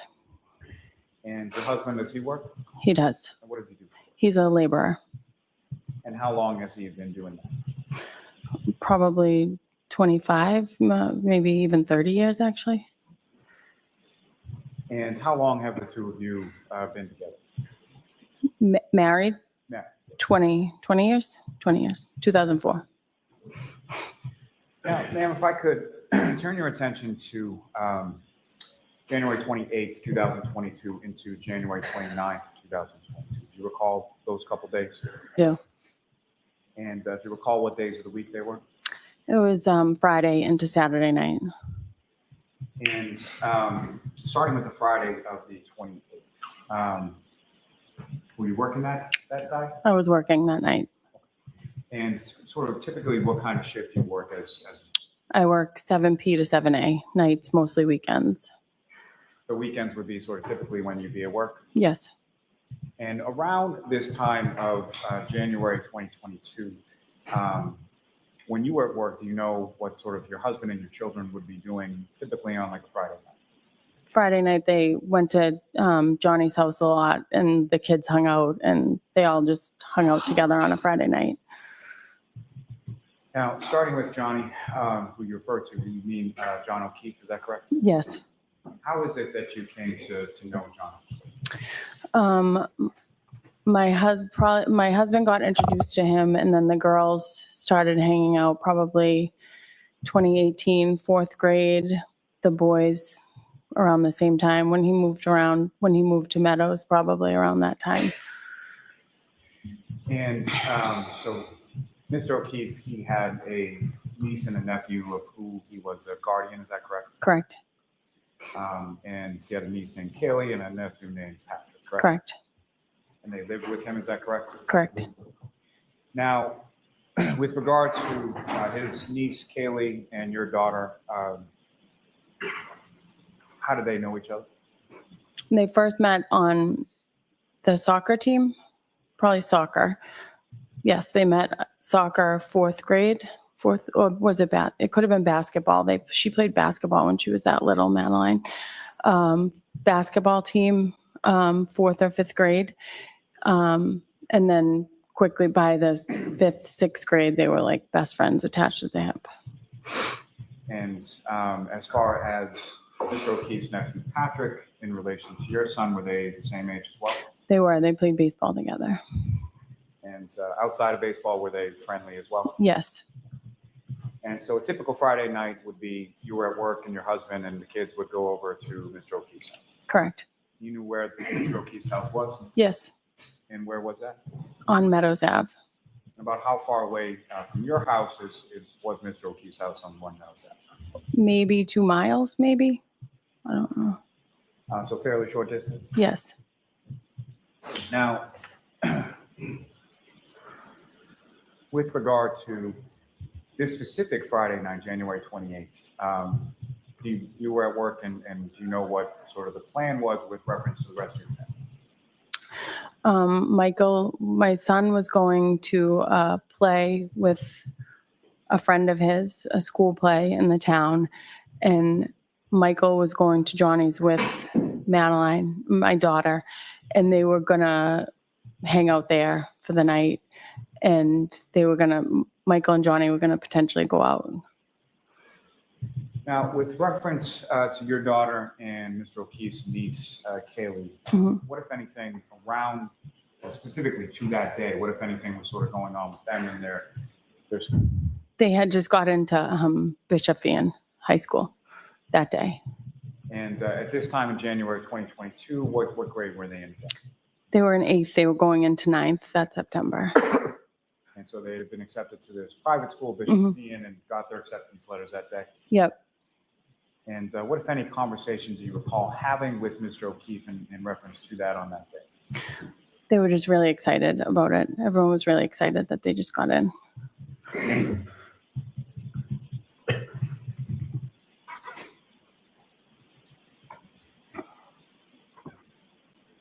Now, at some point, well, beyond sort of, if you could just sort of describe the nature of your relationship, and by you, I'm using it plural as far as you and your husband, with regard to Mr. O'Keefe. He was our friend. He was really good to me and my kids. And as far as the kids were concerned, what, if any, sort of interplay did you have with regard to his kids and he have with regard to you? I worked weekends and he would take my kids to sporting. I would do a lot of the stuff during the week if I was around the practices. And him and my husband would always do the games. The kids used to call them my two dads. It was like they had a lot of fun together. It was like a well-oiled machine. Now, through your friendship with Mr. O'Keefe, at some point did you come to know someone by the name of Karen Reed? Yes. And who was Karen Reed in relation to Mr. O'Keefe? She was his girlfriend. And just to be clear, when we're talking about Karen Reed, do you see Ms. Reed in the courtroom? I do. Could you just identify as to where she's seated or an article? Yeah, she's right there. No, just ask the record to reflect identification of the defendant by the witness. Yes. Now, with regard to the defendant, Ms. Reed, prior to this date of January 28th, 2022, about how long had you known her? Whenever they started dating, probably 2 years. During COVID. When was COVID? Probably 2 years. So Right. sometime during the COVID pandemic, you met her? Yeah. Yep. And as far as you were aware, did she live with Mr. O'Keefe and the children, or did she have somewhere else to live? No, she had a house in Mansfield, but she stayed at Meadows a lot.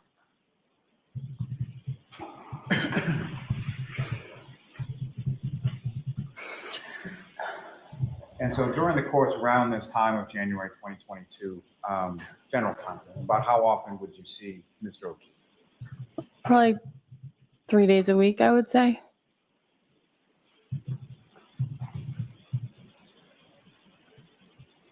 And sort of typically when you would see him, would that be sort of at a game or at your house? Anything, drop off, pick up, his house, games, anything. Now, as far as Mr. O'Keefe and Ms. Reed were concerned with regard to you and your husband, what, if any, socialization did you have sort of outside of the kids? Yeah, we went out to eat. We went to a comedy show. I would socialize with them. About how often would you do that? The kids were around mostly, but maybe a few times. I feel like the kids were usually always around. Now, at some point, did you become aware that your husband and Mr. O'Keefe had gone out that evening? Yes. And how did you become aware of that? I don't know. Either Michael told me or my daughter told me. One of them told me. I forget who. And do you know where your husband went that night? I don't remember if he told me exactly where he went. And at some point, you're still at work. You're working an overnight. Is that correct? Yes. And the rest of your family, being your husband and your kids, they came home at some point. They did. And how do you know sort of when or how they came home? I have an alarm on my house, so I know when somebody opens the door. I can check at work, and it alerts me if the door's open, if the alarm is on, off, who puts it on, who puts it off, what doors are open, when the alarm is rearmed. And if, I usually don't allow sleepovers, and even if I did, my husband would have called me at work. So fair to say there's a rule within your house that sleepovers don't happen unless you approve. Yeah. Now, at some point, I'm going to turn your attention now to the morning of the 29th. At some point, while you were at work, did you receive a call from someone? Yes. And who, if anyone, called? Karen. And about what time was that? Probably between 4 and 5. And what, if anything, did the defendant say to you when she called you around 4 or 5 in the morning? She was just screaming, "Where's Mike? Where's Mike?" And was that a typical sort of situation that you would get a call from the defendant at that time? No, not at all. And the screaming that you heard, or the phraseology of "where's Mike," is that something she said once or more than once or something else? She just kept saying it. She just kept saying, "Where's Mike?" And what, if anything, did you say in response to that? I was just like, hold on, calm down. And as I was doing it, I was rechecking like the alarm. I said, he's home with the kids. Let me call him. And at some point I hung up. I called my husband, like, I don't know, probably it felt like 100 times. Now, you're at work and when you get this call, is that right? Mm-hmm. Do you recall sort of where you were, what you were doing when you got the call? I was getting ready to draw like morning lab, so I knew it was between like 4 and 5 a.m. Somewhere early As far morning. as this sort of screaming, as far as "where's Mike," what, if anything, did the defendant indicate as to why she was asking? John didn't come home. And from your knowledge of John O'Keefe, was that something that was normal or no? No.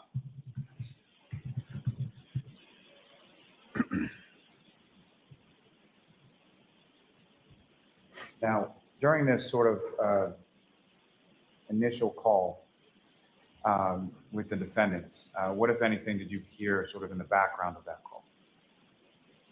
That first call?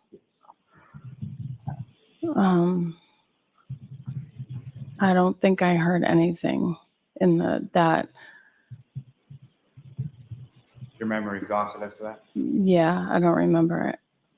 May I approach you with this? Yes.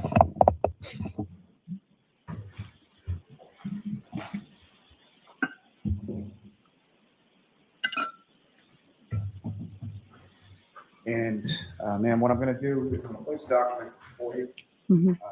I'm going to direct your attention to this second paragraph on the page. If you could just read that to yourself. Okay.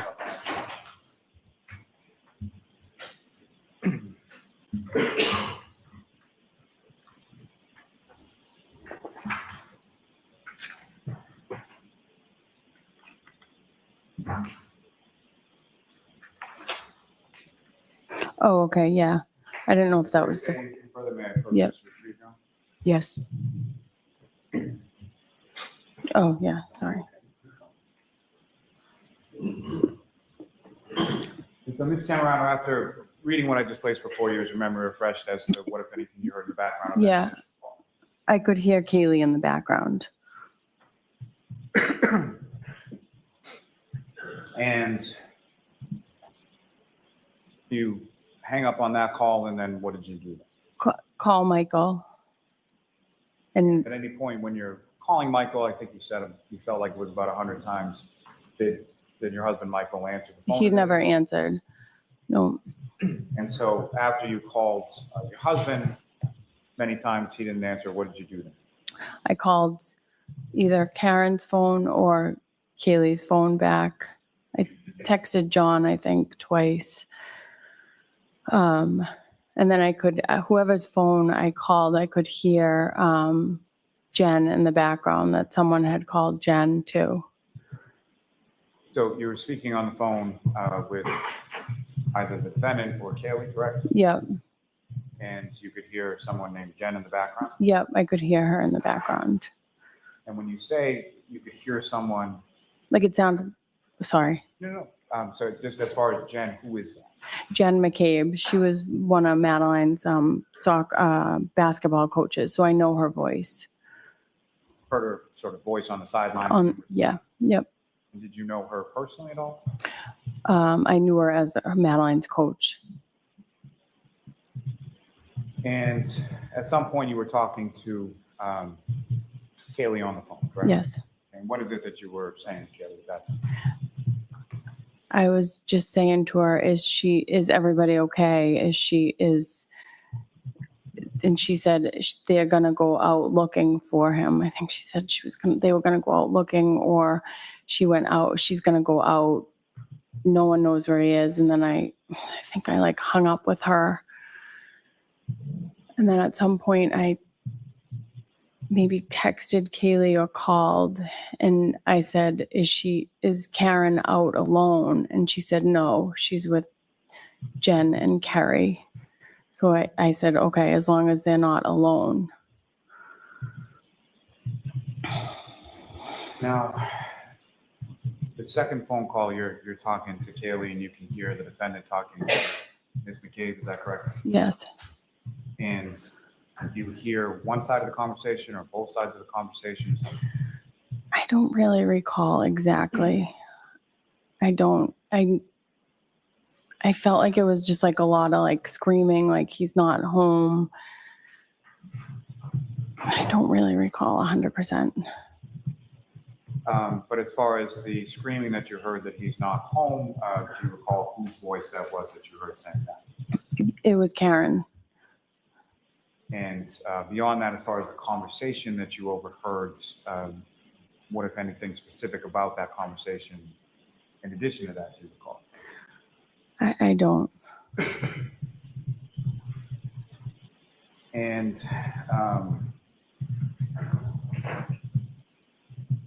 while these phone calls are going on, again, you're at work, correct? Correct. So what is it that you're doing sort of in relation to your job while these phone calls are going down? I'm trying to like in between draw labs for my patients, and then I'm like going in the back room, texting or calling, and then I'd go back out to the desk, out to the patients. You mentioned that the defendant was sort of screaming when she was talking to you on the phone and you heard her in the background when you were talking to Kaylee. Yep. Could you describe sort of, or how would you describe sort of her, and by her I mean the defendant's demeanor while you heard her on the phone? She was just like frantically screaming. Just screaming. Where's Mike? Now, during this time, you're working, you're dealing with patients, and you're going back and forth with patients on the phone. Mm-hmm. And in addition to speaking on the phone with the defendant and then with Kaylee, who, if anyone else, did you reach out to or did you talk to that morning? I talked to Carrie Roberts in the morning at some point. I don't know if I called her, she called me, and she said that I think that he was going to the hospital. And then I called my husband and told him that Kaylee was home alone and that he should go get her because she was at the house alone. Is it your understanding that your husband, Michael, then went to Meadows to pick up Kaylee? Mm-hmm. Is that yes, ma'am? Yes, sorry.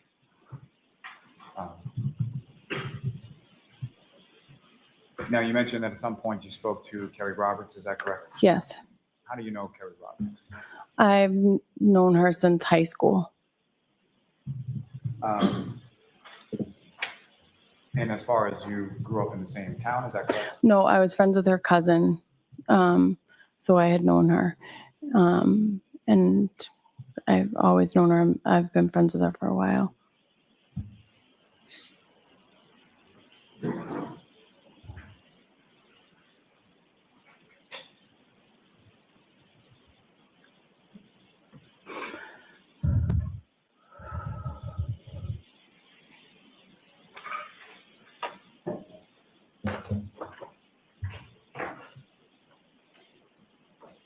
Just one moment, John. Sure.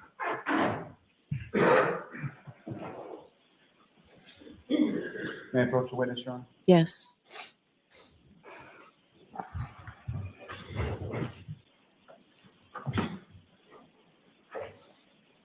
Ma'am, I'm going to show you what's been previously marked as Exhibit 48.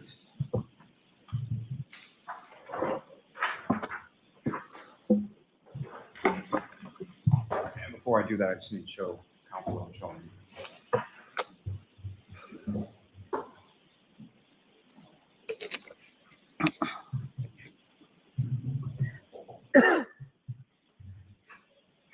May I approach him? Yes. Showing you what's been marked as Exhibit 48, specifically on page 22. With respect to that box, white box sort of towards the top of the page,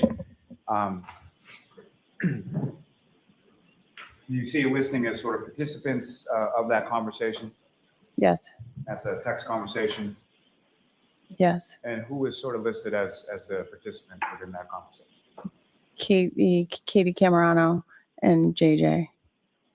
And is JJ another sort of name or nickname for John O'Keefe? Yep, And the content, there's two blue bubbles on the bottom of that page, is that correct? correct.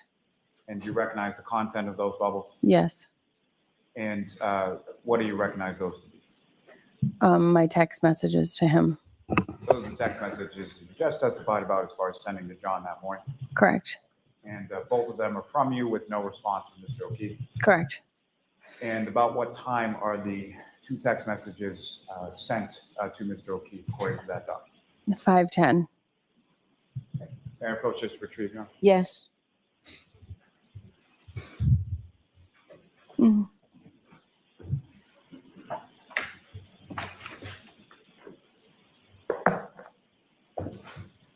Now, Ms. Camarano, you had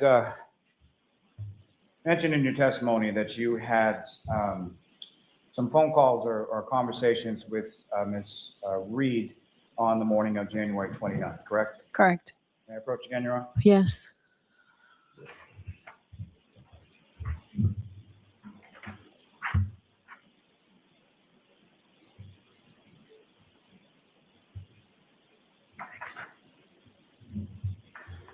Showing you another document there. Mhm. Ask that you look at that and look up when you're finished.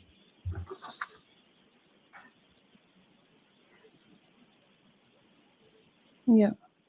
And that document, do those seem to reflect the calls that you have between yourself and the defendant, Ms. Reed, on that morning of the 29th? Yeah. Objection, Your Honor.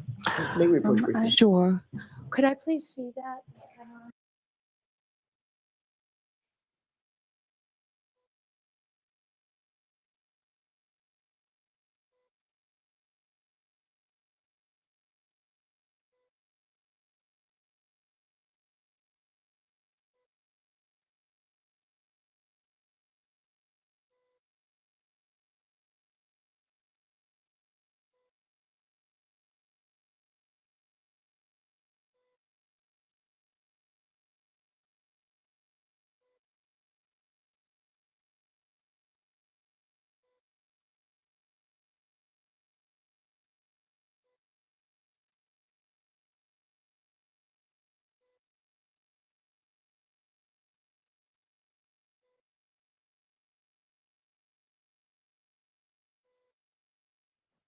Ms. Camarano.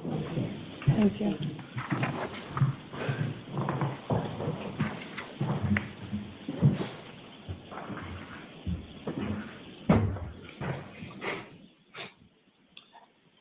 And so, Ms. Camarano, from that document, does that seem to be the phone calls and the timing of the phone calls between yourself and Ms. Reed that morning? Okay. Yes. May I approach again, Your Honor? Yes. I won't introduce in a minute the next exhibit. Any objection, Mr. Jackson? Not at this time, Your Honor. All right. Thank you.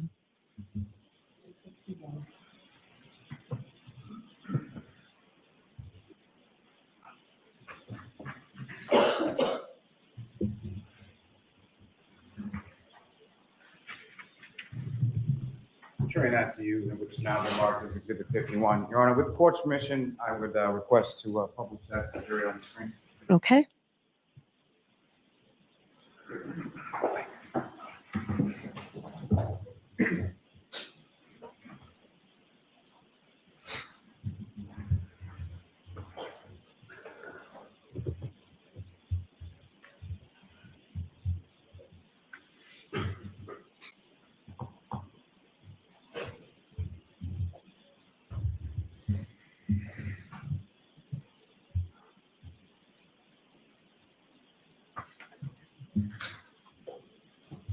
Thank you, Ms. Kim. Thank you, Madam Court Reporter. And I'm sorry, Ms. Gilman, if you could please just see if you could enlarge that just a little bit. Mr. Lally, keep your voice up and step aside so all jurors could see this, please. Yes. Just before we get to what's up on the screen, is that what you have before you, Exhibit 51? Yes. No, Ms. Camarano, starting from sort of as far as the order of these, do you see sort of to and from and sort of date times on there? Yes. And does it appear as if the earlier times are sorted towards the bottom and then it goes on in time and chronology towards the top? Yes. Ms. Gilman, if you could scroll to sort of the bottom of the box.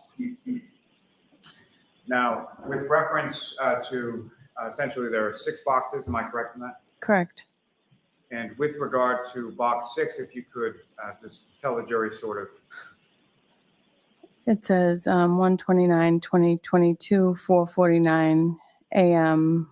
to Katie Camarano, answered 2 minutes and 51 seconds. And the box above that, number 5. It looks like I called her at 4:56 on 1/29 for 2 minutes and 57 seconds, answered. And the box above that, number 4, please. I called her 5 a.m., 2 minutes and 4 seconds, answered. And then I called her again at 5:32 for 8 seconds. That was answered. And then I called her again at 5:34, was missed. At 5:34 was missed. And then I called her again at 6:44 and 49 seconds, and that was not answered. Thank you. And approach just to retrieve your arm. Yes. You can take that down. Thank you.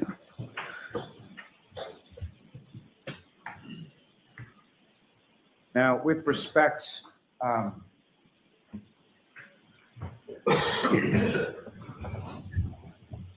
Camarano, is your testimony that in addition to the phone calls that you had with the defendant, you also had some text back and forth that morning as well? Correct. And Your Honor, may I approach? Yes.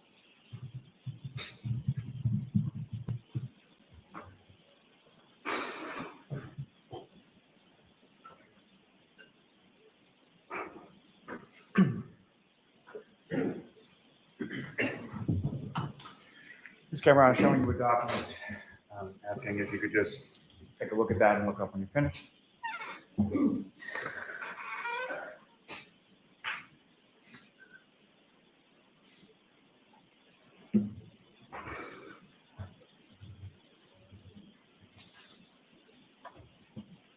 Yep. And do you recognize what that what's in that document? Yes. What do you recognize it to be? It's my text to Karen. And with respect to the sort of first page of that, is there also similar to the ones I showed you with regard to Mr. O'Keefe? Is there a listing as far as the participants in that conversation? Yes. And who does it state? It's Karen Reed and Katie Camarano. May I approach again? Yes. I'll multi-seek to introduce in a minute the next exhibit. No objection, Mr. Jackson? No objection, Your All Honor. right, thank you.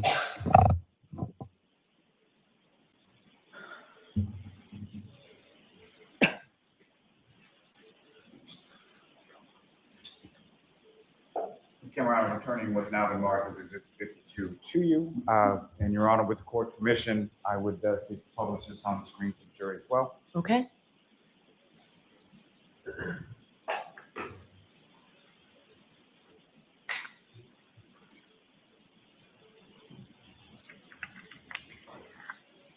Now, Ms. Camarano, if I could direct your attention to sort of the content of this. There's blue bubbles and green bubbles. Is that correct? Correct. And is there an indication on there as far as who the message is from and who the message is to? The blue bubbles would be me texting Karen. And if you could, starting with the first bubble on page 1, if you could just describe to the jury, and we'll sort of go through it as far as who the text is from and what the content is. That's from me. I'm asking Karen, are you okay? And Ms. Gilman, if you could scroll down. And this next bubble. Go back home so you're safe with Kaylee. He will end up home. I bet he's on someone's couch. And the next bubble down, Ms. Gilman. What's going on, Karen? And if you could scroll down a little further, Ms. Gilman. I'm driving around with Kerry and Jen. And this is the text that you received from From- Ms. Reed to yourself. Yes. And is there a time on that associated with when that text was sent?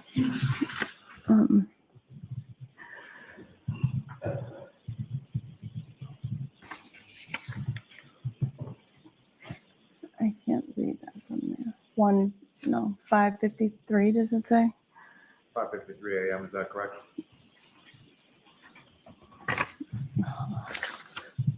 Oh, 5:53, yes. Ms. Gilman, if you could scroll down to the next message.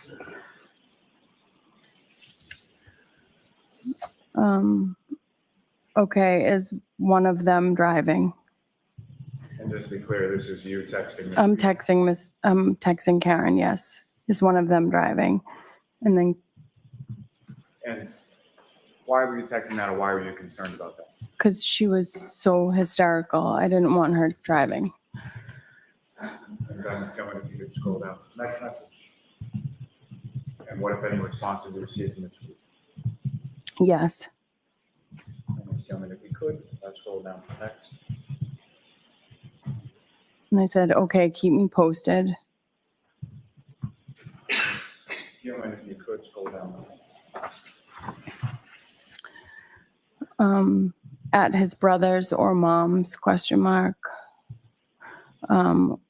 Or the station he works at. Both of those messages, about what time were those? 6 a.m. And what, if any, if Ms. Gilman, if you could scroll down, and then what, if any, response did you receive from the defendant, Ms. Reed, following those texts?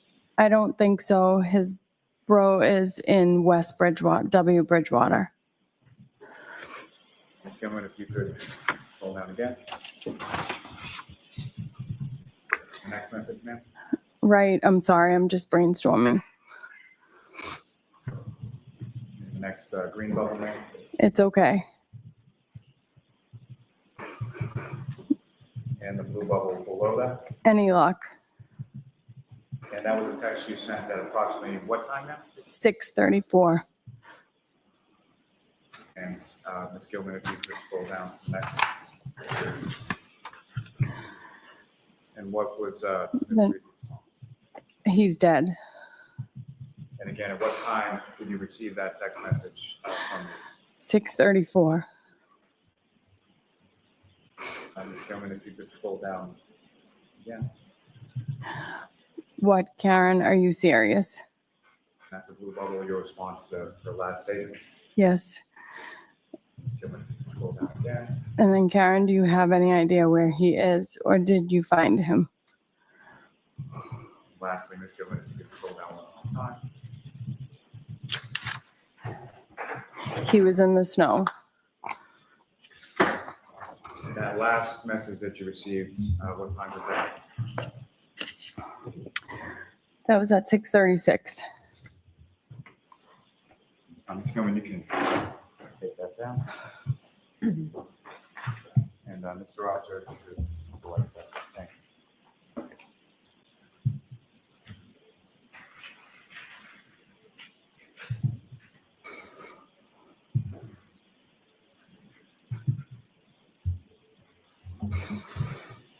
Following that text message, the last one about 6:34 a.m., what, if any, other communication did you have with the defendant that morning? Nothing. What, if any, other communication did you have with the defendant since then? None. Now, as far as any of the other people that you spoke of, as far as talking to that morning, Ms. Roberts or Kaylee, did you have any further conversation with them in regard to what was going on? No.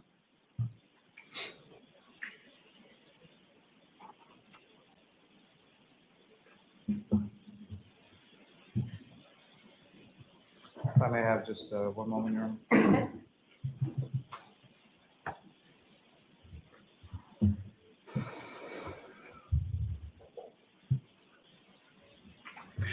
Nothing further for this witness, Your Honor. All right.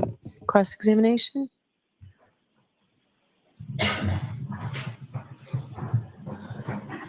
Mrs. Camarano. Hi, how are you? I'm good. I'm good. To Mr. Lally,'s last point, after that series of text messages that you had early in the morning on January 29th, 2022, you said you didn't hear from Miss Reed or didn't have any communication with her after that. Is that right? Yeah. Yes. Did you reach out to her text message wise? No. Okay. Were you aware that her phone had been seized shortly thereafter from her? No. Thank you. That's all I have now. All right, Ms. Camarano. Oh, there's nothing else, Mr. Lally, right? No. All right, Ms. Camarano, you're all set. Thank you. Okay. Thank you.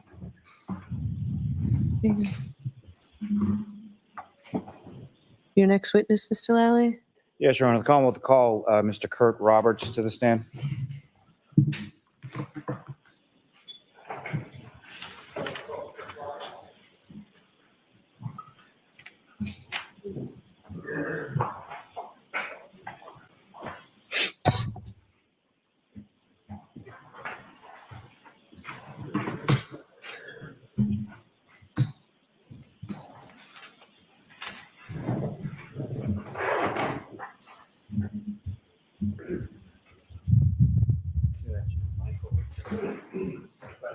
Stay standing, stay still. Do solemnly swear the evidence you give the court and jury in the case now and hearing should be the truth, the whole truth, and nothing but the truth, so help you God. Thank you. Just nice and loud into that microphone, thanks. All right, whenever you're ready, Mr. Lally. Thank you. Good morning, sir. Good morning. Could you please state your name and spell your last name? For the Curt Roberts, Roberts. And where do you live, sir? Canton, Mass. And how long have you lived in Canton? About 12 years now. And who, if anyone, do you live in Canton with? I live with my wife and 2 children. And your wife, what is your wife's name? Kerry. And how long have the two of you been married? We've been married 15 years. And you mentioned you have 2 children, is that correct? Yes. And how old are your kids? My daughter is 14 and my son is 12. And do you work, sir? I do. And what do you do? I'm a heavy equipment operator. About how long have you been doing it? 26 years. And your wife, Carrie, does she work as well? She does. And what does she do? She's a executive assistant. And do you know about how long she's been doing I it? think about 18 years. And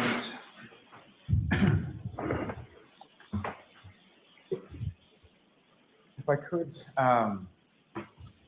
turn your attention to the evening of January 28th, 2022. Do you recall that day? I do. And do you recall anything about what you were doing? Do you recall what day of the week it was? I know it was a Friday night. And earlier in the day, do you recall anything specific about what you were doing that day? Gee, no, I don't. Nothing stands out. And at some point in time in the evening, where were you initially? Excuse me? So at some point in time in the evening, were you at home? Yes, I was at home.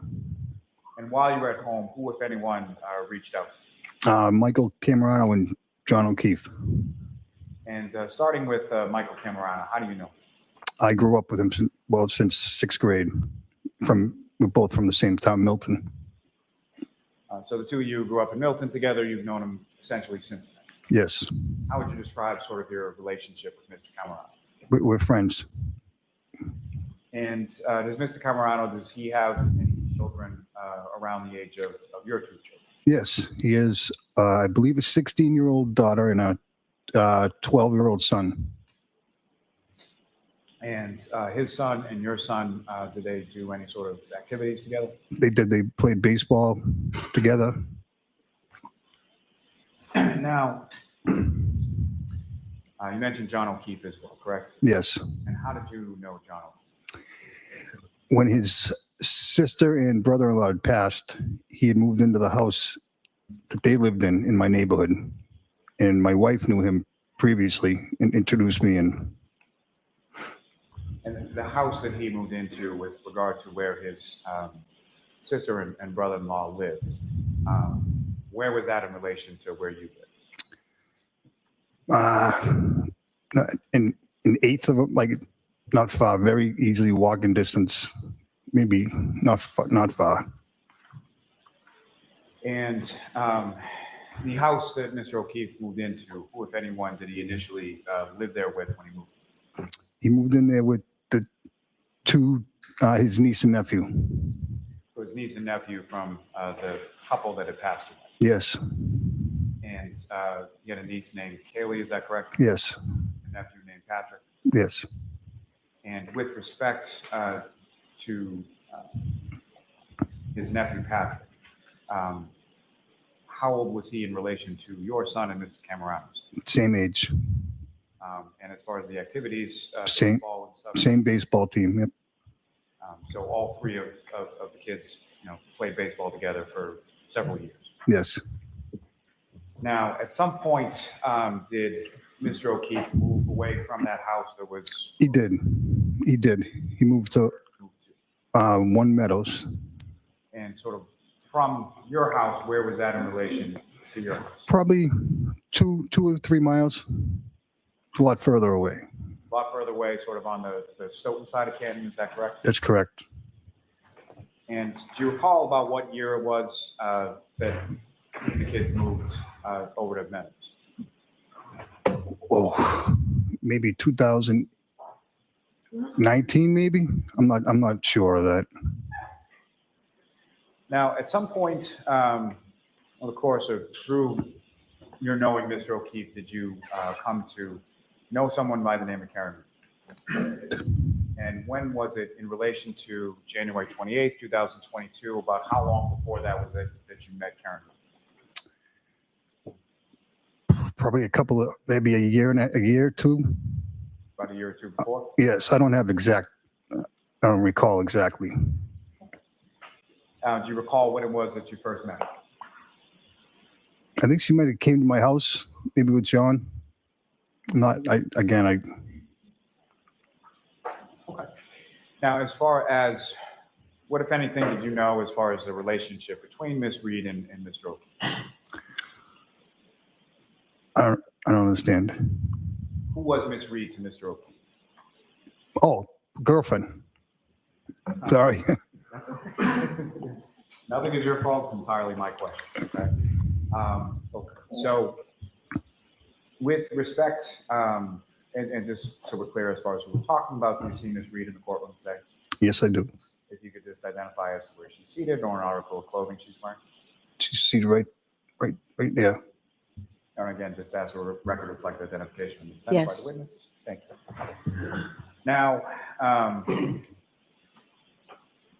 as far as their relationship, that, and by they, I mean Mr. O'Keefe and Miss Reed, is that something that you talked to Mr. O'Keefe about? No, And sort of vice versa, as far as your relationship with your wife, is that something that you talked to Mr. O'Keefe about? no. Now, with regard to that particular evening on January 28th, 2022, you mentioned at some point that Mr. Camarano and or Mr. O'Keefe reached out to you. They did. And what was that in regard to? What was that conversation? They reached out. They were at McCarthy's, the bar in Canton Center. And they wanted me to come up. And I was saying, I didn't want to. I wanted to stay in because there was a storm coming. And then he called me a pussy. And I, sorry, and I can't let that happen. So I had to go. Fair enough. So I had to go up there, and Do you recall who it was that called you that? it was Michael Camarano. Let the record reflect. Okay. You receive that text and you go to CF McCarthy's, is that right? That's right. And you mentioned that's in Canton Center. Yes. About how far a drive is that from your house to CF McCarthy's? 2.5, maybe 3 miles at best. And do you recall about what time it was that you received that now infamous text and you go make your way to CF McCarthy's? Yes, it was about 20 past 8. Is that a place that you had been to before? Not often, but I have been there before. When you arrive to CF McCarthy's, who, if anyone, that you know is sort of there when you get there? John O'Keefe and Michael Camarano. And if you could, for the jury, just describe sort of what you know of sort of the inside of CF McCarthy's as far as you walk in the door and what is the layout of the bar? Walk in the door, go to the left, and the bar's right in front of you. It's a big square bar. And then the bathrooms are in the back, and there's tables off to the left. And where in relation to the bar and the tables and what you've described were Mr. O'Keefe and Mr. Camarano when you were? And walking to the left, they were on my left. And the area where you came up to and where they were, is that essentially sort of the same area that you and the group that you were with stayed in for most of the night? Yes. And if you recall, so you went out to a bar, fair to say you had something, correct? Yes. Do you recall what you were drinking that night? I believe it was a Bud Light. Do you recall whether that was draft or a bottle or something else? It was a bottle. That's sort of typically what you would drink when you go out? Back then, yes. And with regard to Mr. Camarano and Mr. O'Keefe, do you recall what they were drinking that night? I believe the same as me. I believe. I wasn't much paying attention to that, but that's what they normally would drink. With the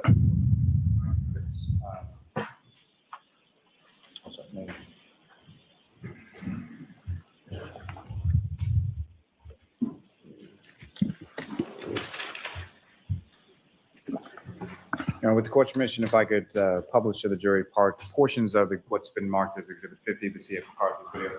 Okay.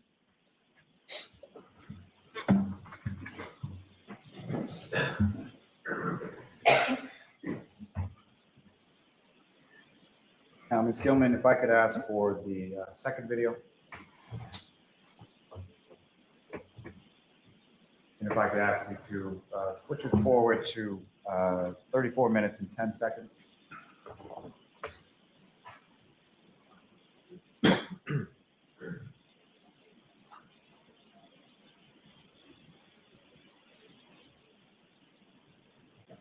If you could pause it there just for a moment. Now, Ms. Roberts, direct your attention to the screen, what's been marked as Exhibit 50. Also, I believe there should be a laser pointer on the desk in front of you. So if you just click on that button and point it in a direction, you can sort of highlight it. So if I could ask you, first of all, do you recognize what's depicted up on the screen as Exhibit 50? Yes. And what do you recognize it to be, sir? I see John right there and Michael right there. And does this appear to be consistent with what you recollect as far as the interior of CF McCarthy's on January 20th? Yes. And this area that you just pointed out to as far as where Mr. O'Keefe and Mr. Camarano is that the area where you just testified to they essentially were during the time that you were? Yes, it is. Now, with respect to Mr. O'Keefe, you can see sort of what he's wearing in this video, is that correct? Yes. And the clothing, at least as far as you can see, is that the clothing that you observed Mr. O'Keefe to be wearing that night? Yes, that was what he was wearing. And Ms. Gilman, if you could, I would ask just to play this from the 34:10 mark until 35.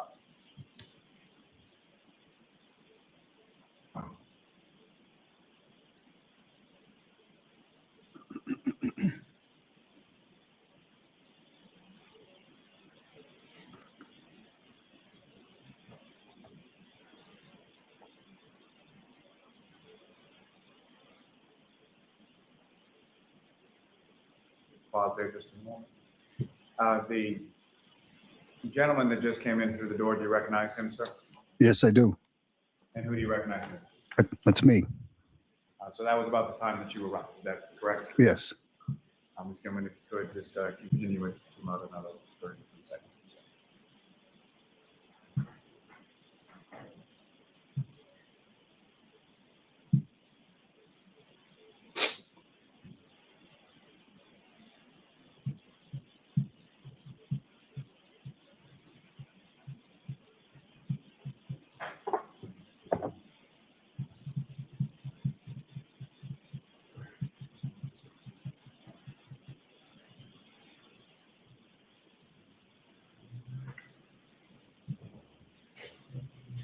Directing your attention still up to the screen, Mr. Roberts, there's another individual around yourself, Mr. O'Keefe and Mr. Camarano, was that correct?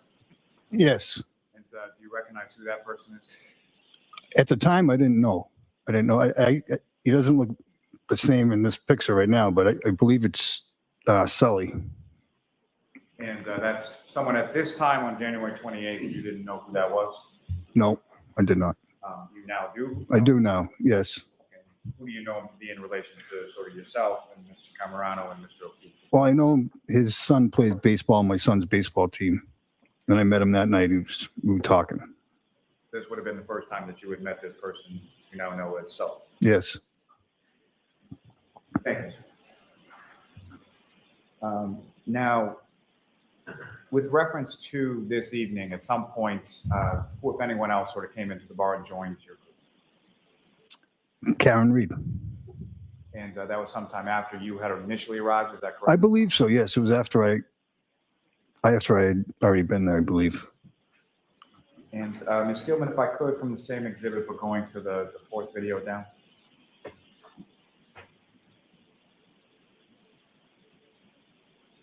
And if I could ask you to bring it up to 22 minutes and 20 seconds.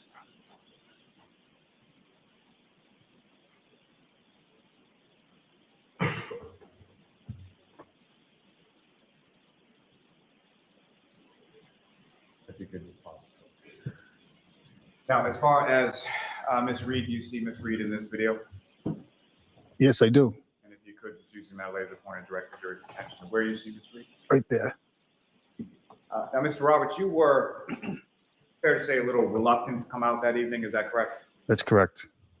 And as far as timing, about how long was it that you stayed at C.F. McCarthy's before you left? It's a good hour. 1 hour. An hour or so? So I was home by about 10:15. I was home.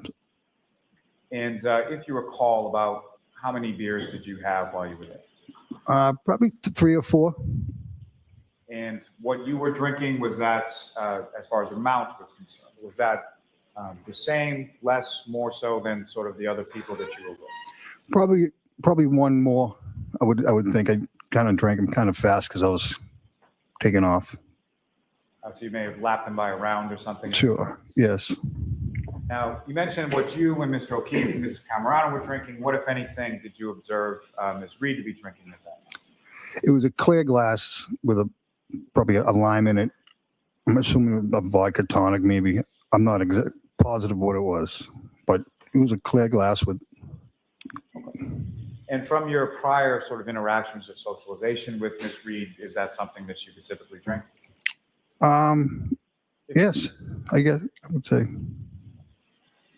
And about what time was it again that you left?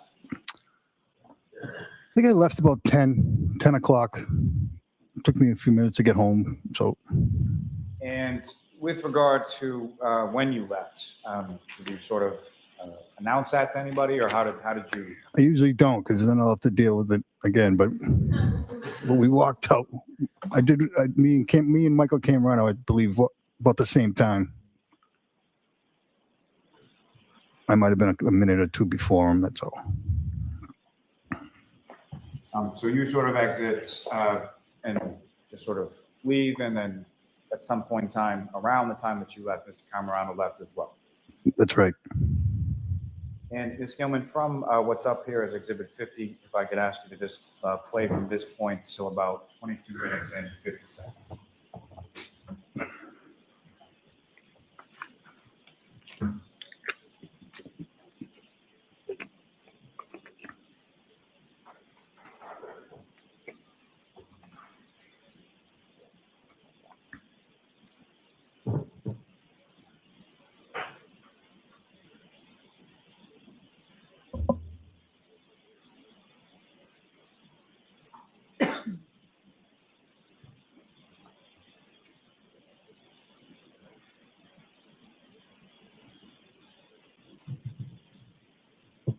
And thank you, Ms. Gilman, you can take that.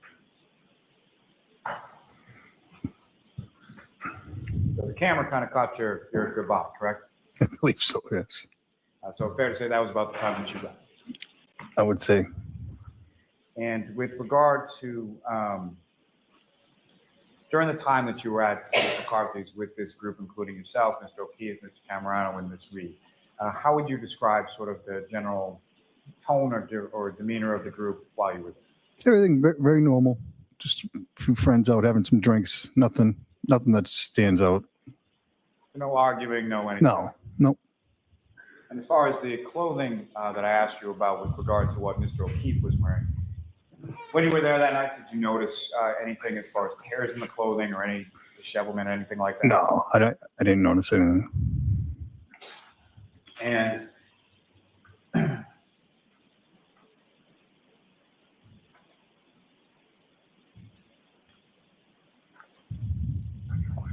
when you were there and you were talking to Mr. O'Keefe, what, if any, sort of injuries or anything about him did you note as far as his face or anything else that you could see?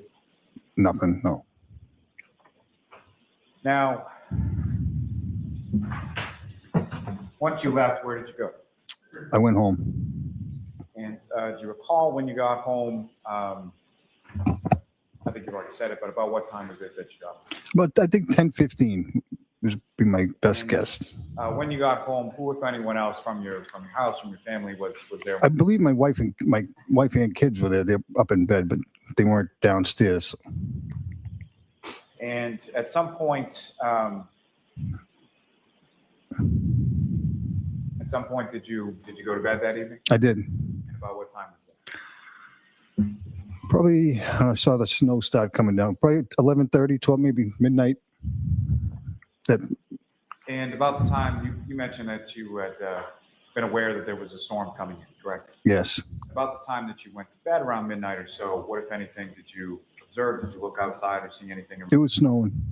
So And in relation to that, what, if anything, could you hear while you were in the house, sort of making Oh, your way to bed? the wind was hitting the windows. You just knew it was a storm.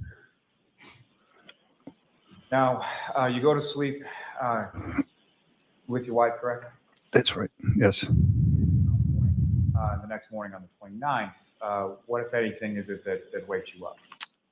A voice on my wife's phone was yelling, like screaming, frantic it wasn't, and that woke me up.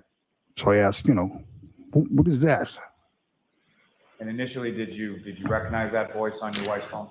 I didn't recognize it, but I just couldn't make out the words. But it was just a screaming. And could you hear anything you couldn't make out the words? I couldn't make out no. And at some point, did you recognize that voice or come to find out who was on the other end of the phone? Yes, I did. It was Karen Reed. And about what time of the morning was that? I see 5 o'clock would be a good guess.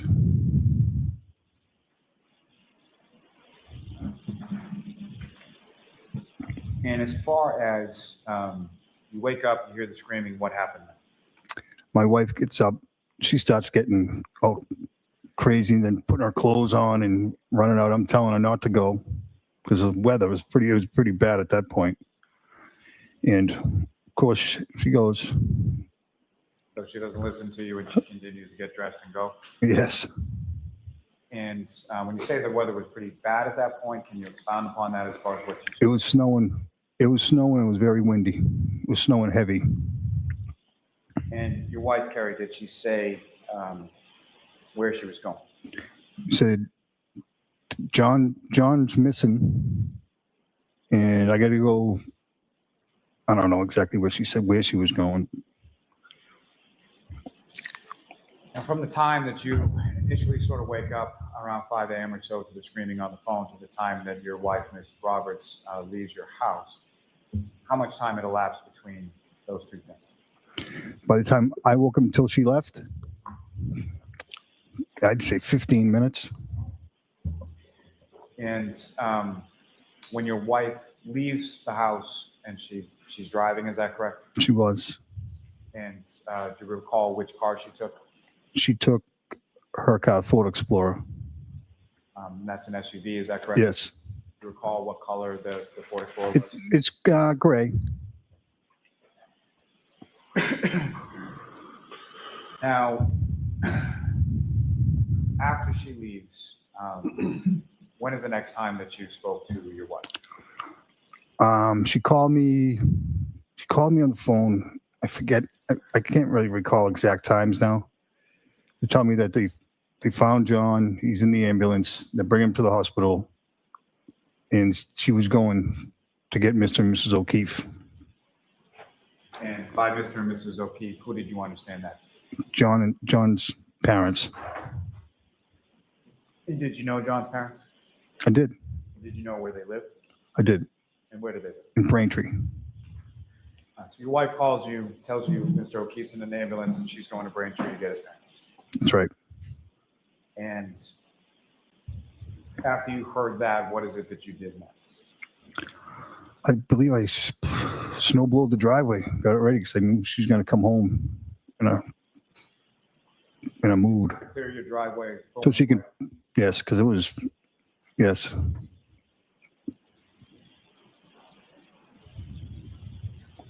Now, when you go out to clear the driveway at the time that your wife calls you, about how much snow was in the driveway at that point? I'd say there was drifts of at least a foot or so. It was pretty good. It was a lot. Tough to get the car in. And if you know about what time was it that your wife returned home at?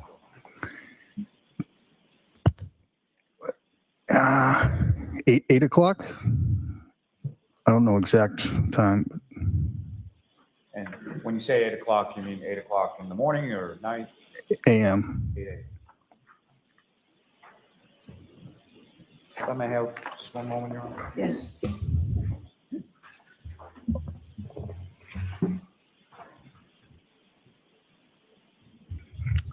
No further questions for this witness, Your Honor.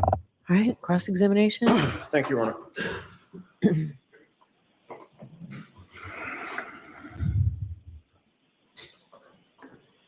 Good afternoon, sir. Good afternoon. Mr. Roberts, you and I have never met, correct? Correct. That night that you went out to CF McCarthy's, where you were sort of pressured or goaded into going out, you did get a chance to observe John O'Keefe at the bar, correct? I did, yes. Did you ever see him wearing a puffy jacket? Never. Did you ever see a puffy jacket around his chair that he was sitting in? Not that I recall, no. Ever see him holding a puffy jacket? No. Now,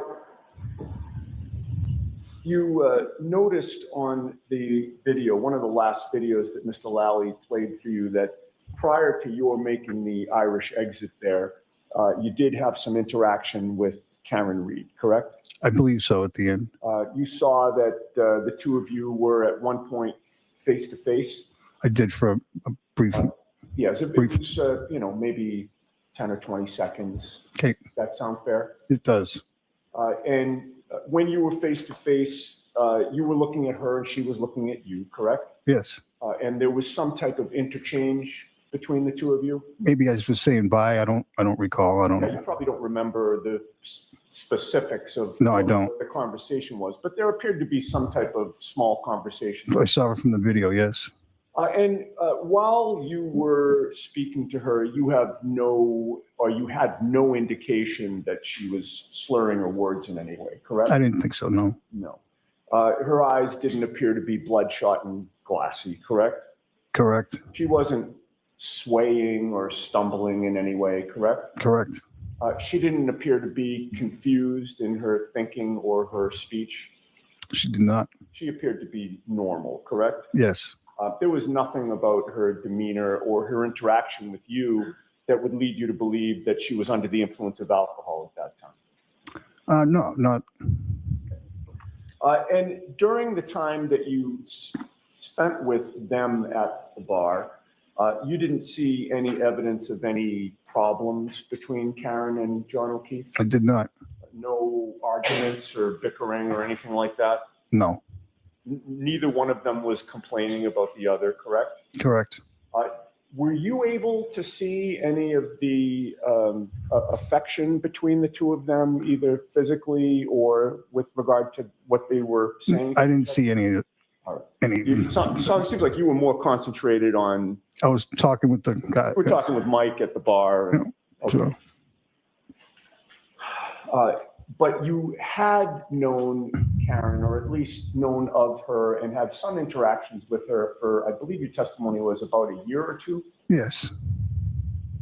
During that time, there was some interaction with Karen at your house because there were pickups and drop-offs that had to be made. Yes.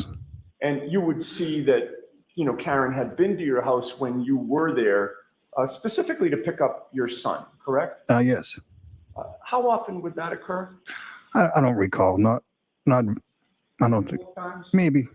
And she, And she would pick him up to either take him to school or sports or some activity, I correct? believe it was normally like the baseball, maybe.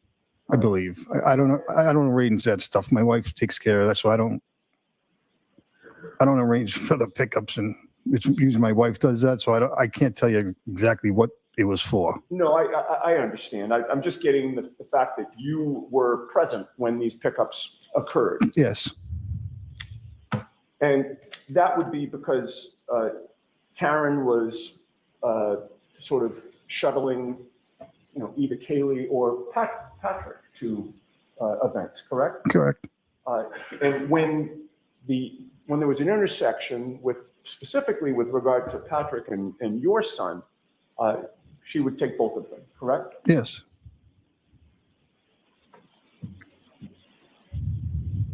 And from your observations of Karen Reed during those, you know, that 1 or 2 years that you would come into contact with her, the contact you had was mainly surrounding what happened with the kids, correct?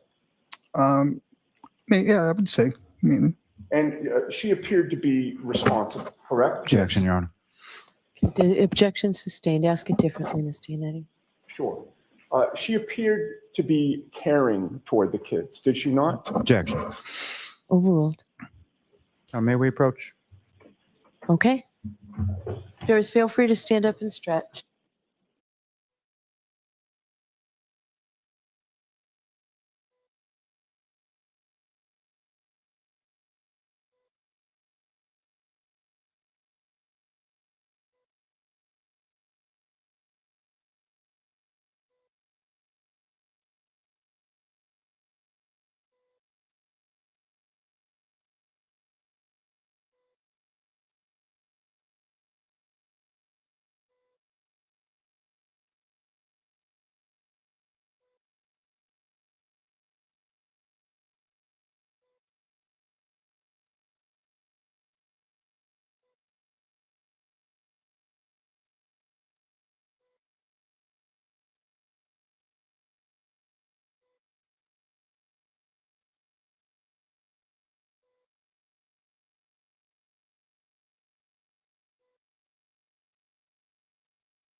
Just one question for you, just to sort of alter the last question that I asked you.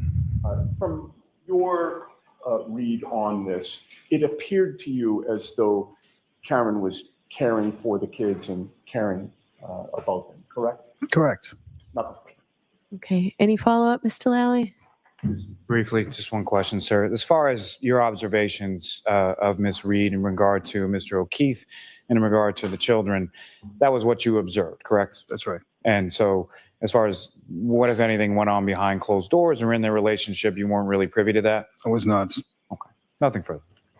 All right, Mr. Roberts, you are all set, sir. Thank you. Thank you. Your next witness, Mr. Lally? Yes, Your Honor. The Commonwealth to call Ms. Rebecca Traers to the stand.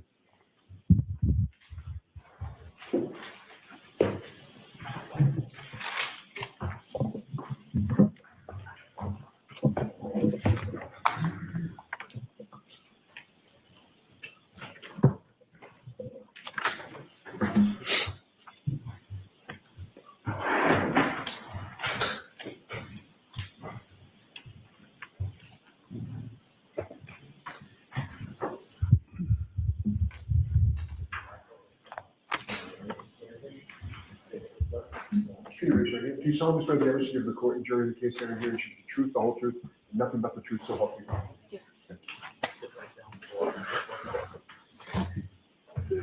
And just keep your voice up, please.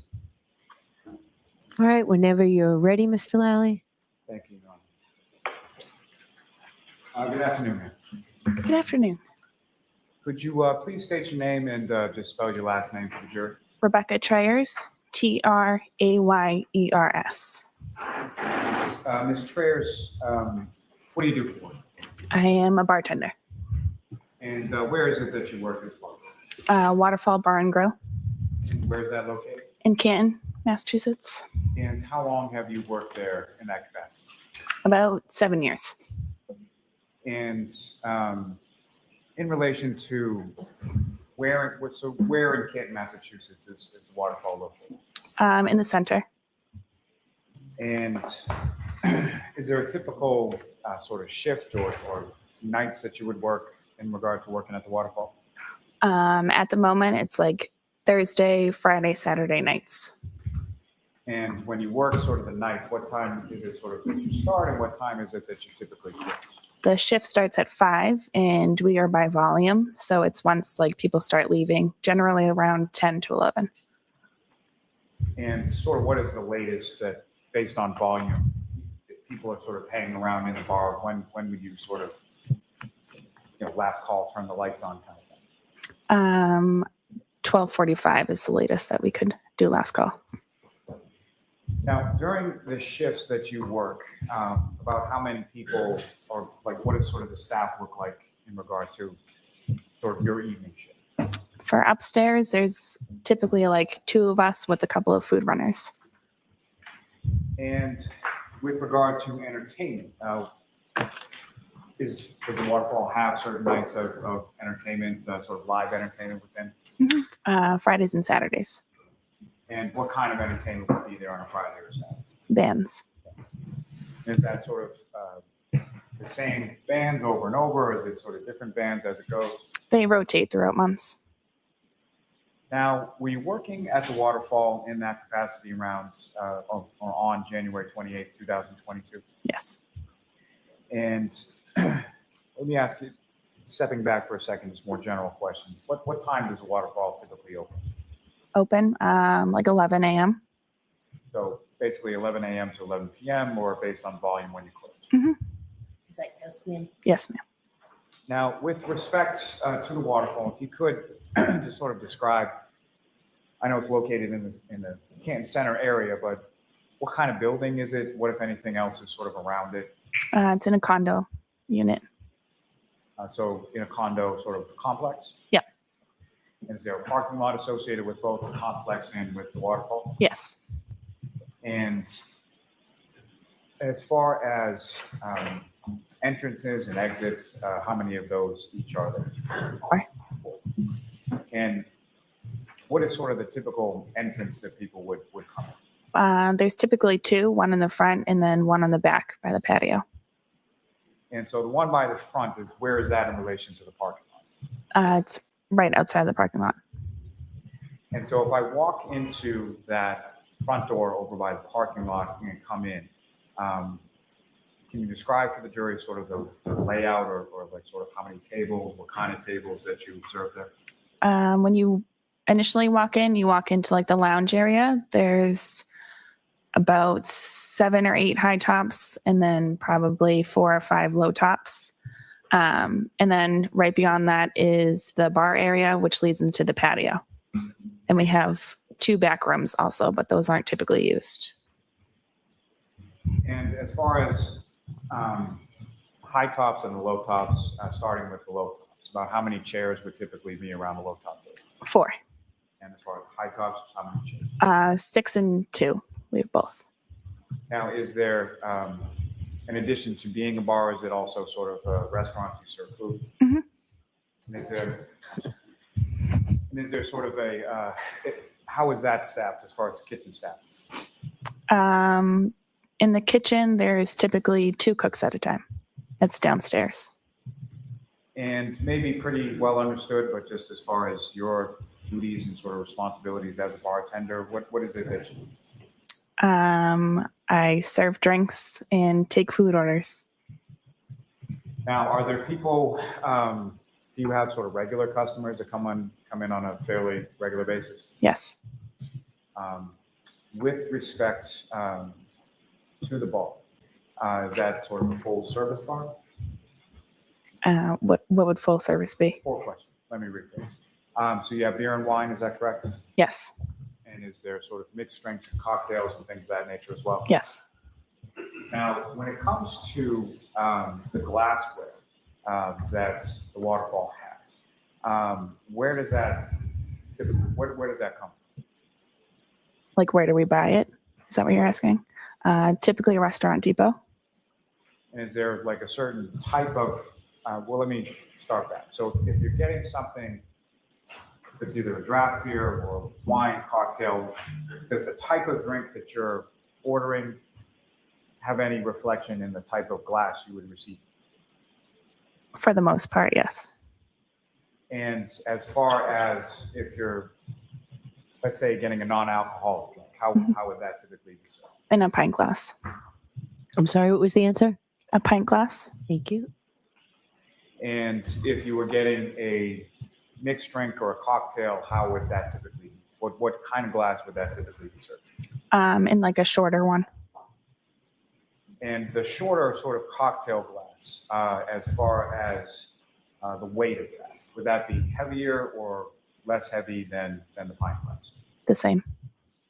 And as far as the sort of thickness of that cocktail glass, would it be thicker at the bottom or thicker at the top or something? We have different short glasses, but the bottoms are typically heavier in glasses. Now,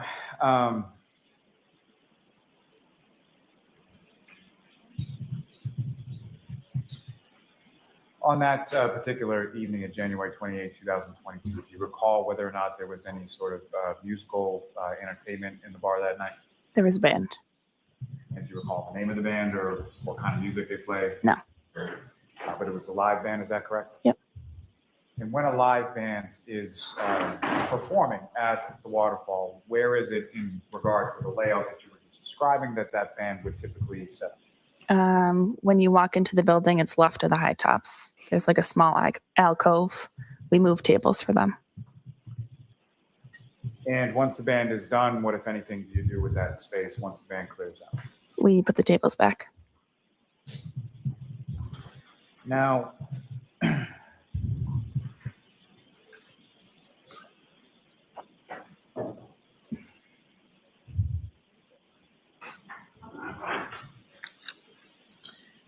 with respect to the Waterfall, are you familiar with whether or not there's any sort of security or camera recording in there? There's cameras. And as far as the cameras are concerned, do you know sort of where they're situated in relation to the bar? For the most part, yes. And fair to say there's at least some interior cameras and some exterior, correct? Yes. And with regard to this specific evening of January 28th, 2022, have you had occasion to see some of that video from that particular evening? Yes. Your Honor, may I approach? Yes. Your Honor, at this time, I would seek to introduce and admit as the next exhibit a copy of the surveillance video from the Waterfall. Okay, is there any objection? No objection, Your Honor. Okay. Thank you.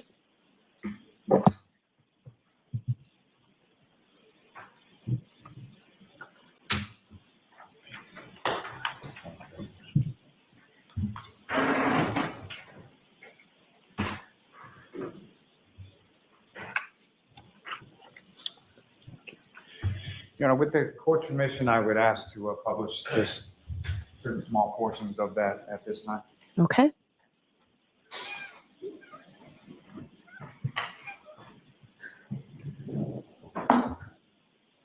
Now, Ms. Gilman, if I could ask for just the first video with the label as far as channel 1.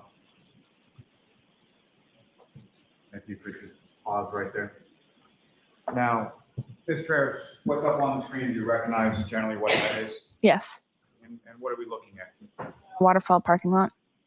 And so this is the parking lot that you were referring to as sort of the front door that leads out to the parking lot for both the condo place and for the bar. Yes. And the video, as far as you're aware, is date and time stamped, and those dates and times are accurate, correct? The If you date, know. yeah. Yes. Yes. Thanks. Ms. Gilman, you can take that down.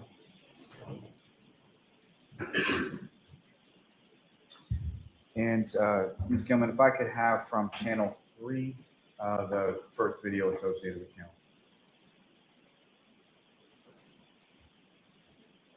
And if you could just pause. So Ms. Traers, before you, I think on that desk should be a laser pointer. Mm-hmm. So basically all you need to do with that is just click the button on top and then point it at the screen if and when I ask or anybody asks. Okay. So again, what's up on the screen right now, do you recognize that? Yes. And what do you recognize that? The lounge area of Waterfall. And if you could, using the laser pointer, direct the jury's attention first to that area that you were speaking about where a band would normally perform. Let's find it right here. And that's where the band was that night. Yes. And the high tops and low tops, if you could direct the jury's attention to where those would be located. So these are the 6 people ones, the 2 people, and then low tops. And as far as the bar area, sort of where you would be situated within the establishment when you're working as a bartender, whereabouts, if you could direct the jury's attention to whereabouts that. All the way back here. And sort of immediately adjacent or right in front of sort of where the bar area is, what kind of table or what, if anything, is closest to the bar? High top. Now,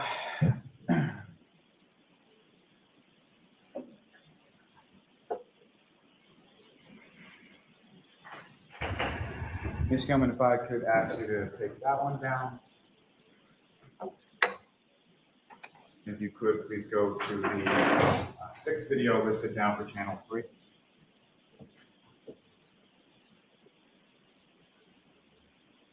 And if you could pause there for a second. And Ms. Traers, directing your attention up to the video for the, up to the screen for the video that's now up there. You recognize this to be the Waterfall as well? Yes. The timestamp on it says 1:29:12:01. Is that the AM? Is that correct? Correct. And it's fair to say that or what, if any, difference do you know sort of about the lighting in this video versus the one from earlier about 10:30 p.m. So, This one's brighter. and why is it? We are getting ready to close. You would have turned the lights on at that point. Yes.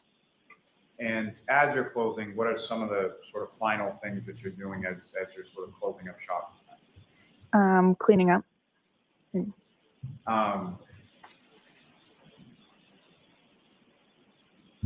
Ms. Gilman, if I could ask you to push this forward to about 15 minutes and 45 seconds.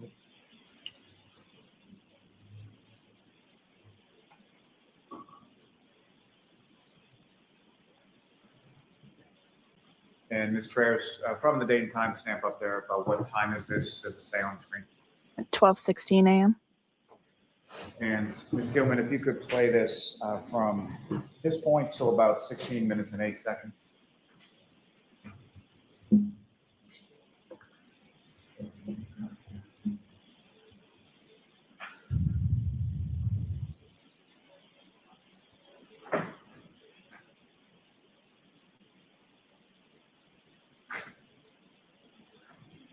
You could pause there just for a moment.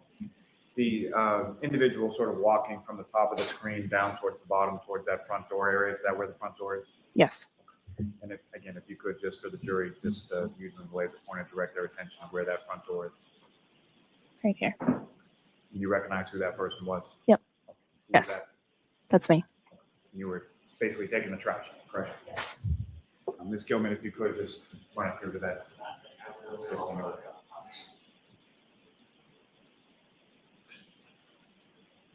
Thank you. You can stop it there and you can take that down, Ms. Gilman. Thank you very much.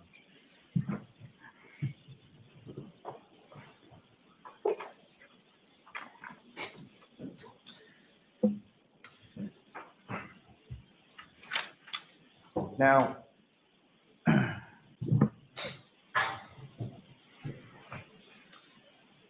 from that evening of January 28th, 2022, I'm going to ask just a couple of people's names and then ask if you know them or recognize them as far as sort of people that you've seen in that establishment before. Okay. First, with respect to John O'Keefe. I know of him. And was he someone that you had seen in the Waterfall before when you were working there? A couple of times. Did you know him specifically by name, or did you just sort of know him as a familiar face? First name.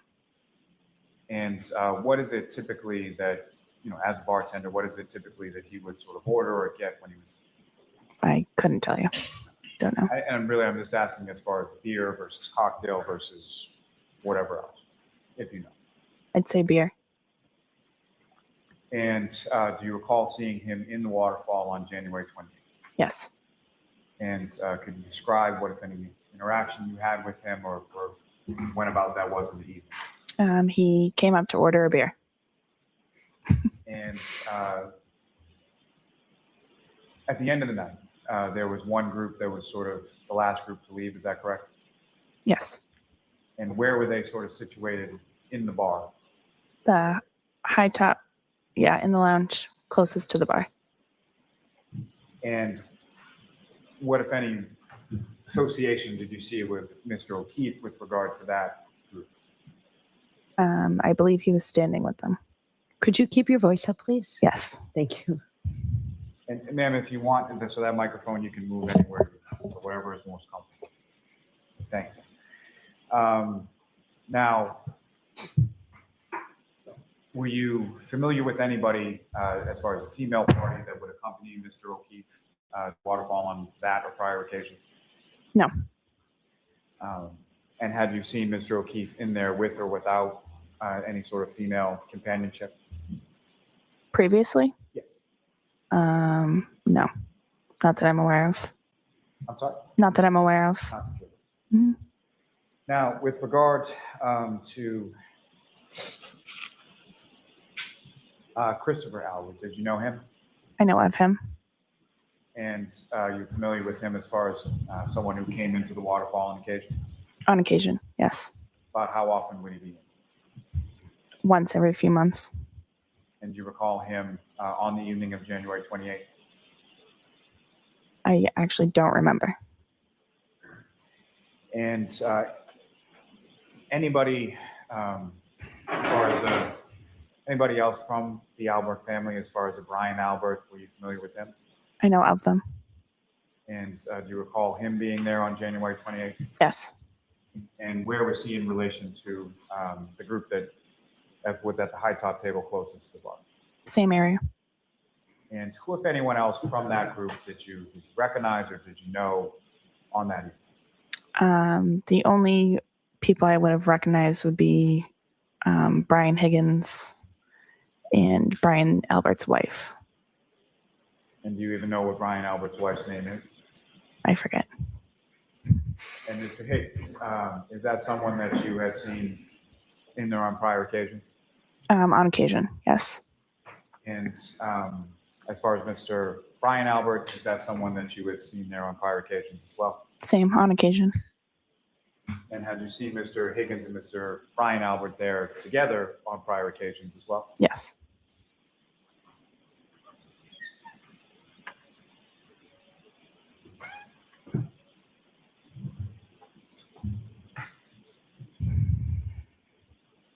I may have just one moment, John. Okay.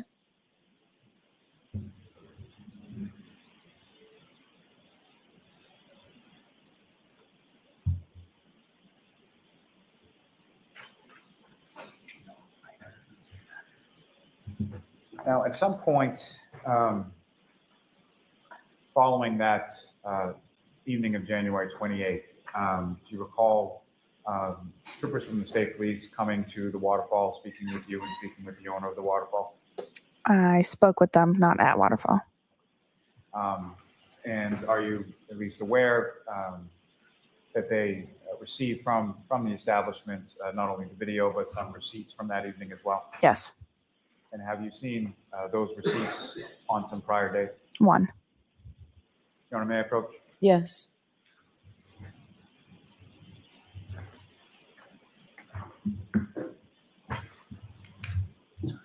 Thank you.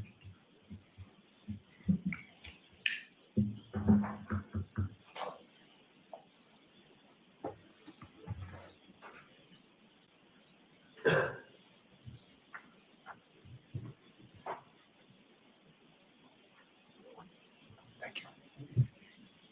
May I approach the witness, Your Honor? Yes. Showing you 3-page documents, just ask in general terms, do you recognize what those appear to be?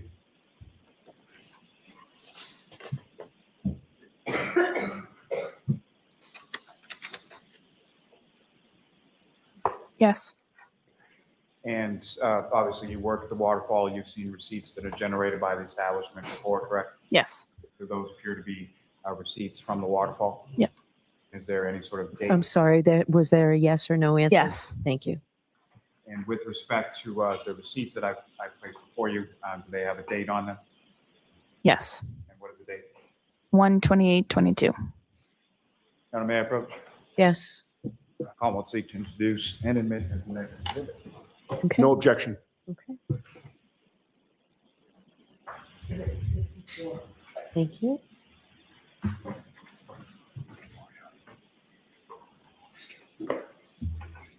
I may have one moment, Your Honor. Yes.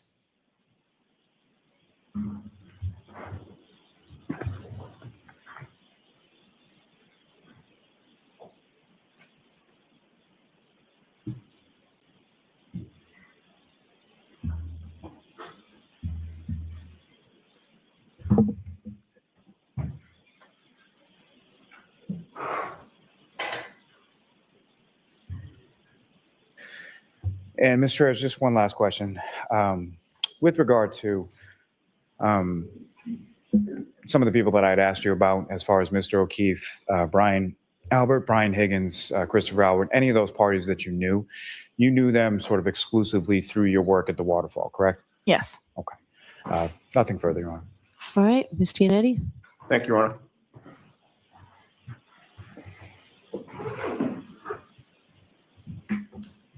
Good afternoon, Ms. Good afternoon. We've never met, correct? No.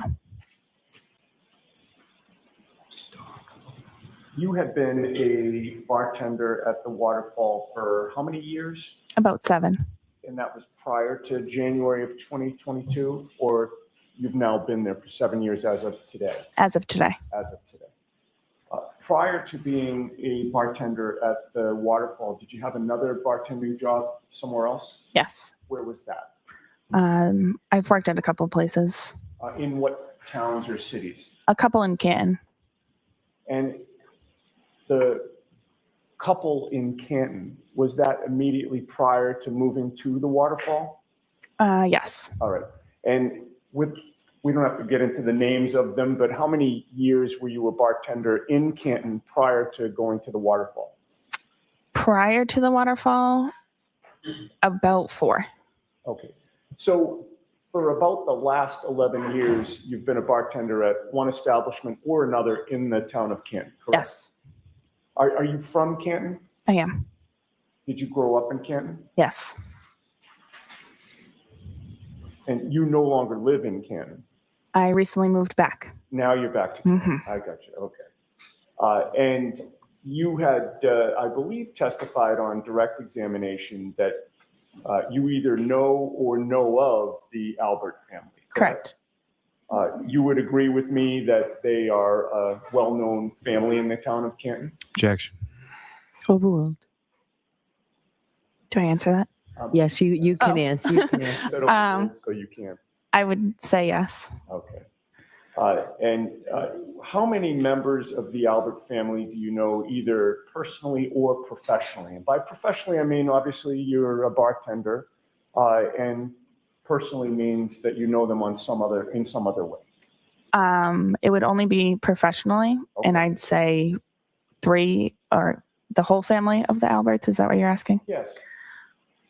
5 of them. Okay. And if I asked you the names of the Albert family that you know, would you be able to tell this jury? Yes. If you would do that, please. There's Brian Alberts, Chris Alberts, I can't remember their wives' names at the moment. You know their wives by face? Yeah. And then Brian's daughter, Caitlin. Okay.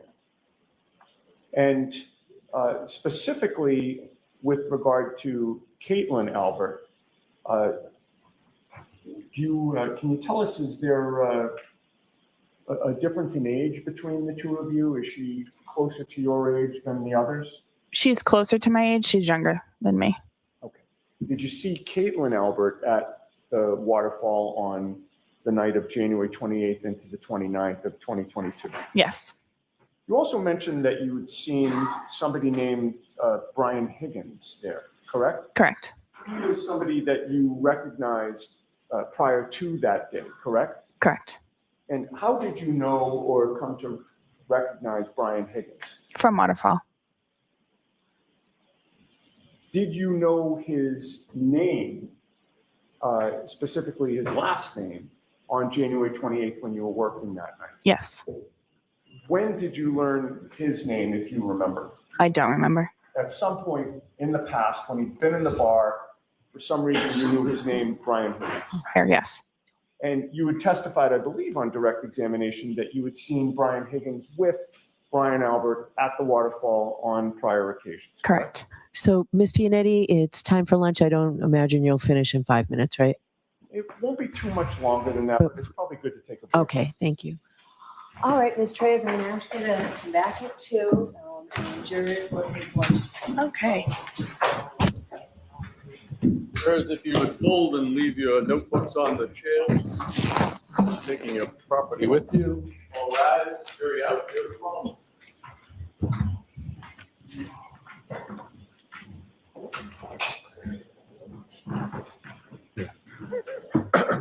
Goodbye.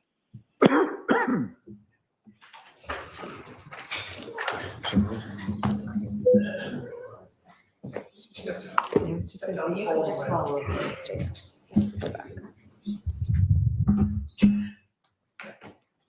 All right, thank you. We're in recess.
thanks for stopping in.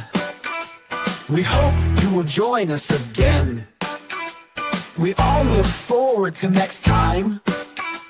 We get to talk about true crime. Clues. Justice served in an honest fight. True crime tales till the verdict's right. Solving more than just trivial quests, where sentences rule and the defense rests. Our true crime family is great. All types of topics we debate. Smash that like and ring that bell. Hit subscribe, you might as well.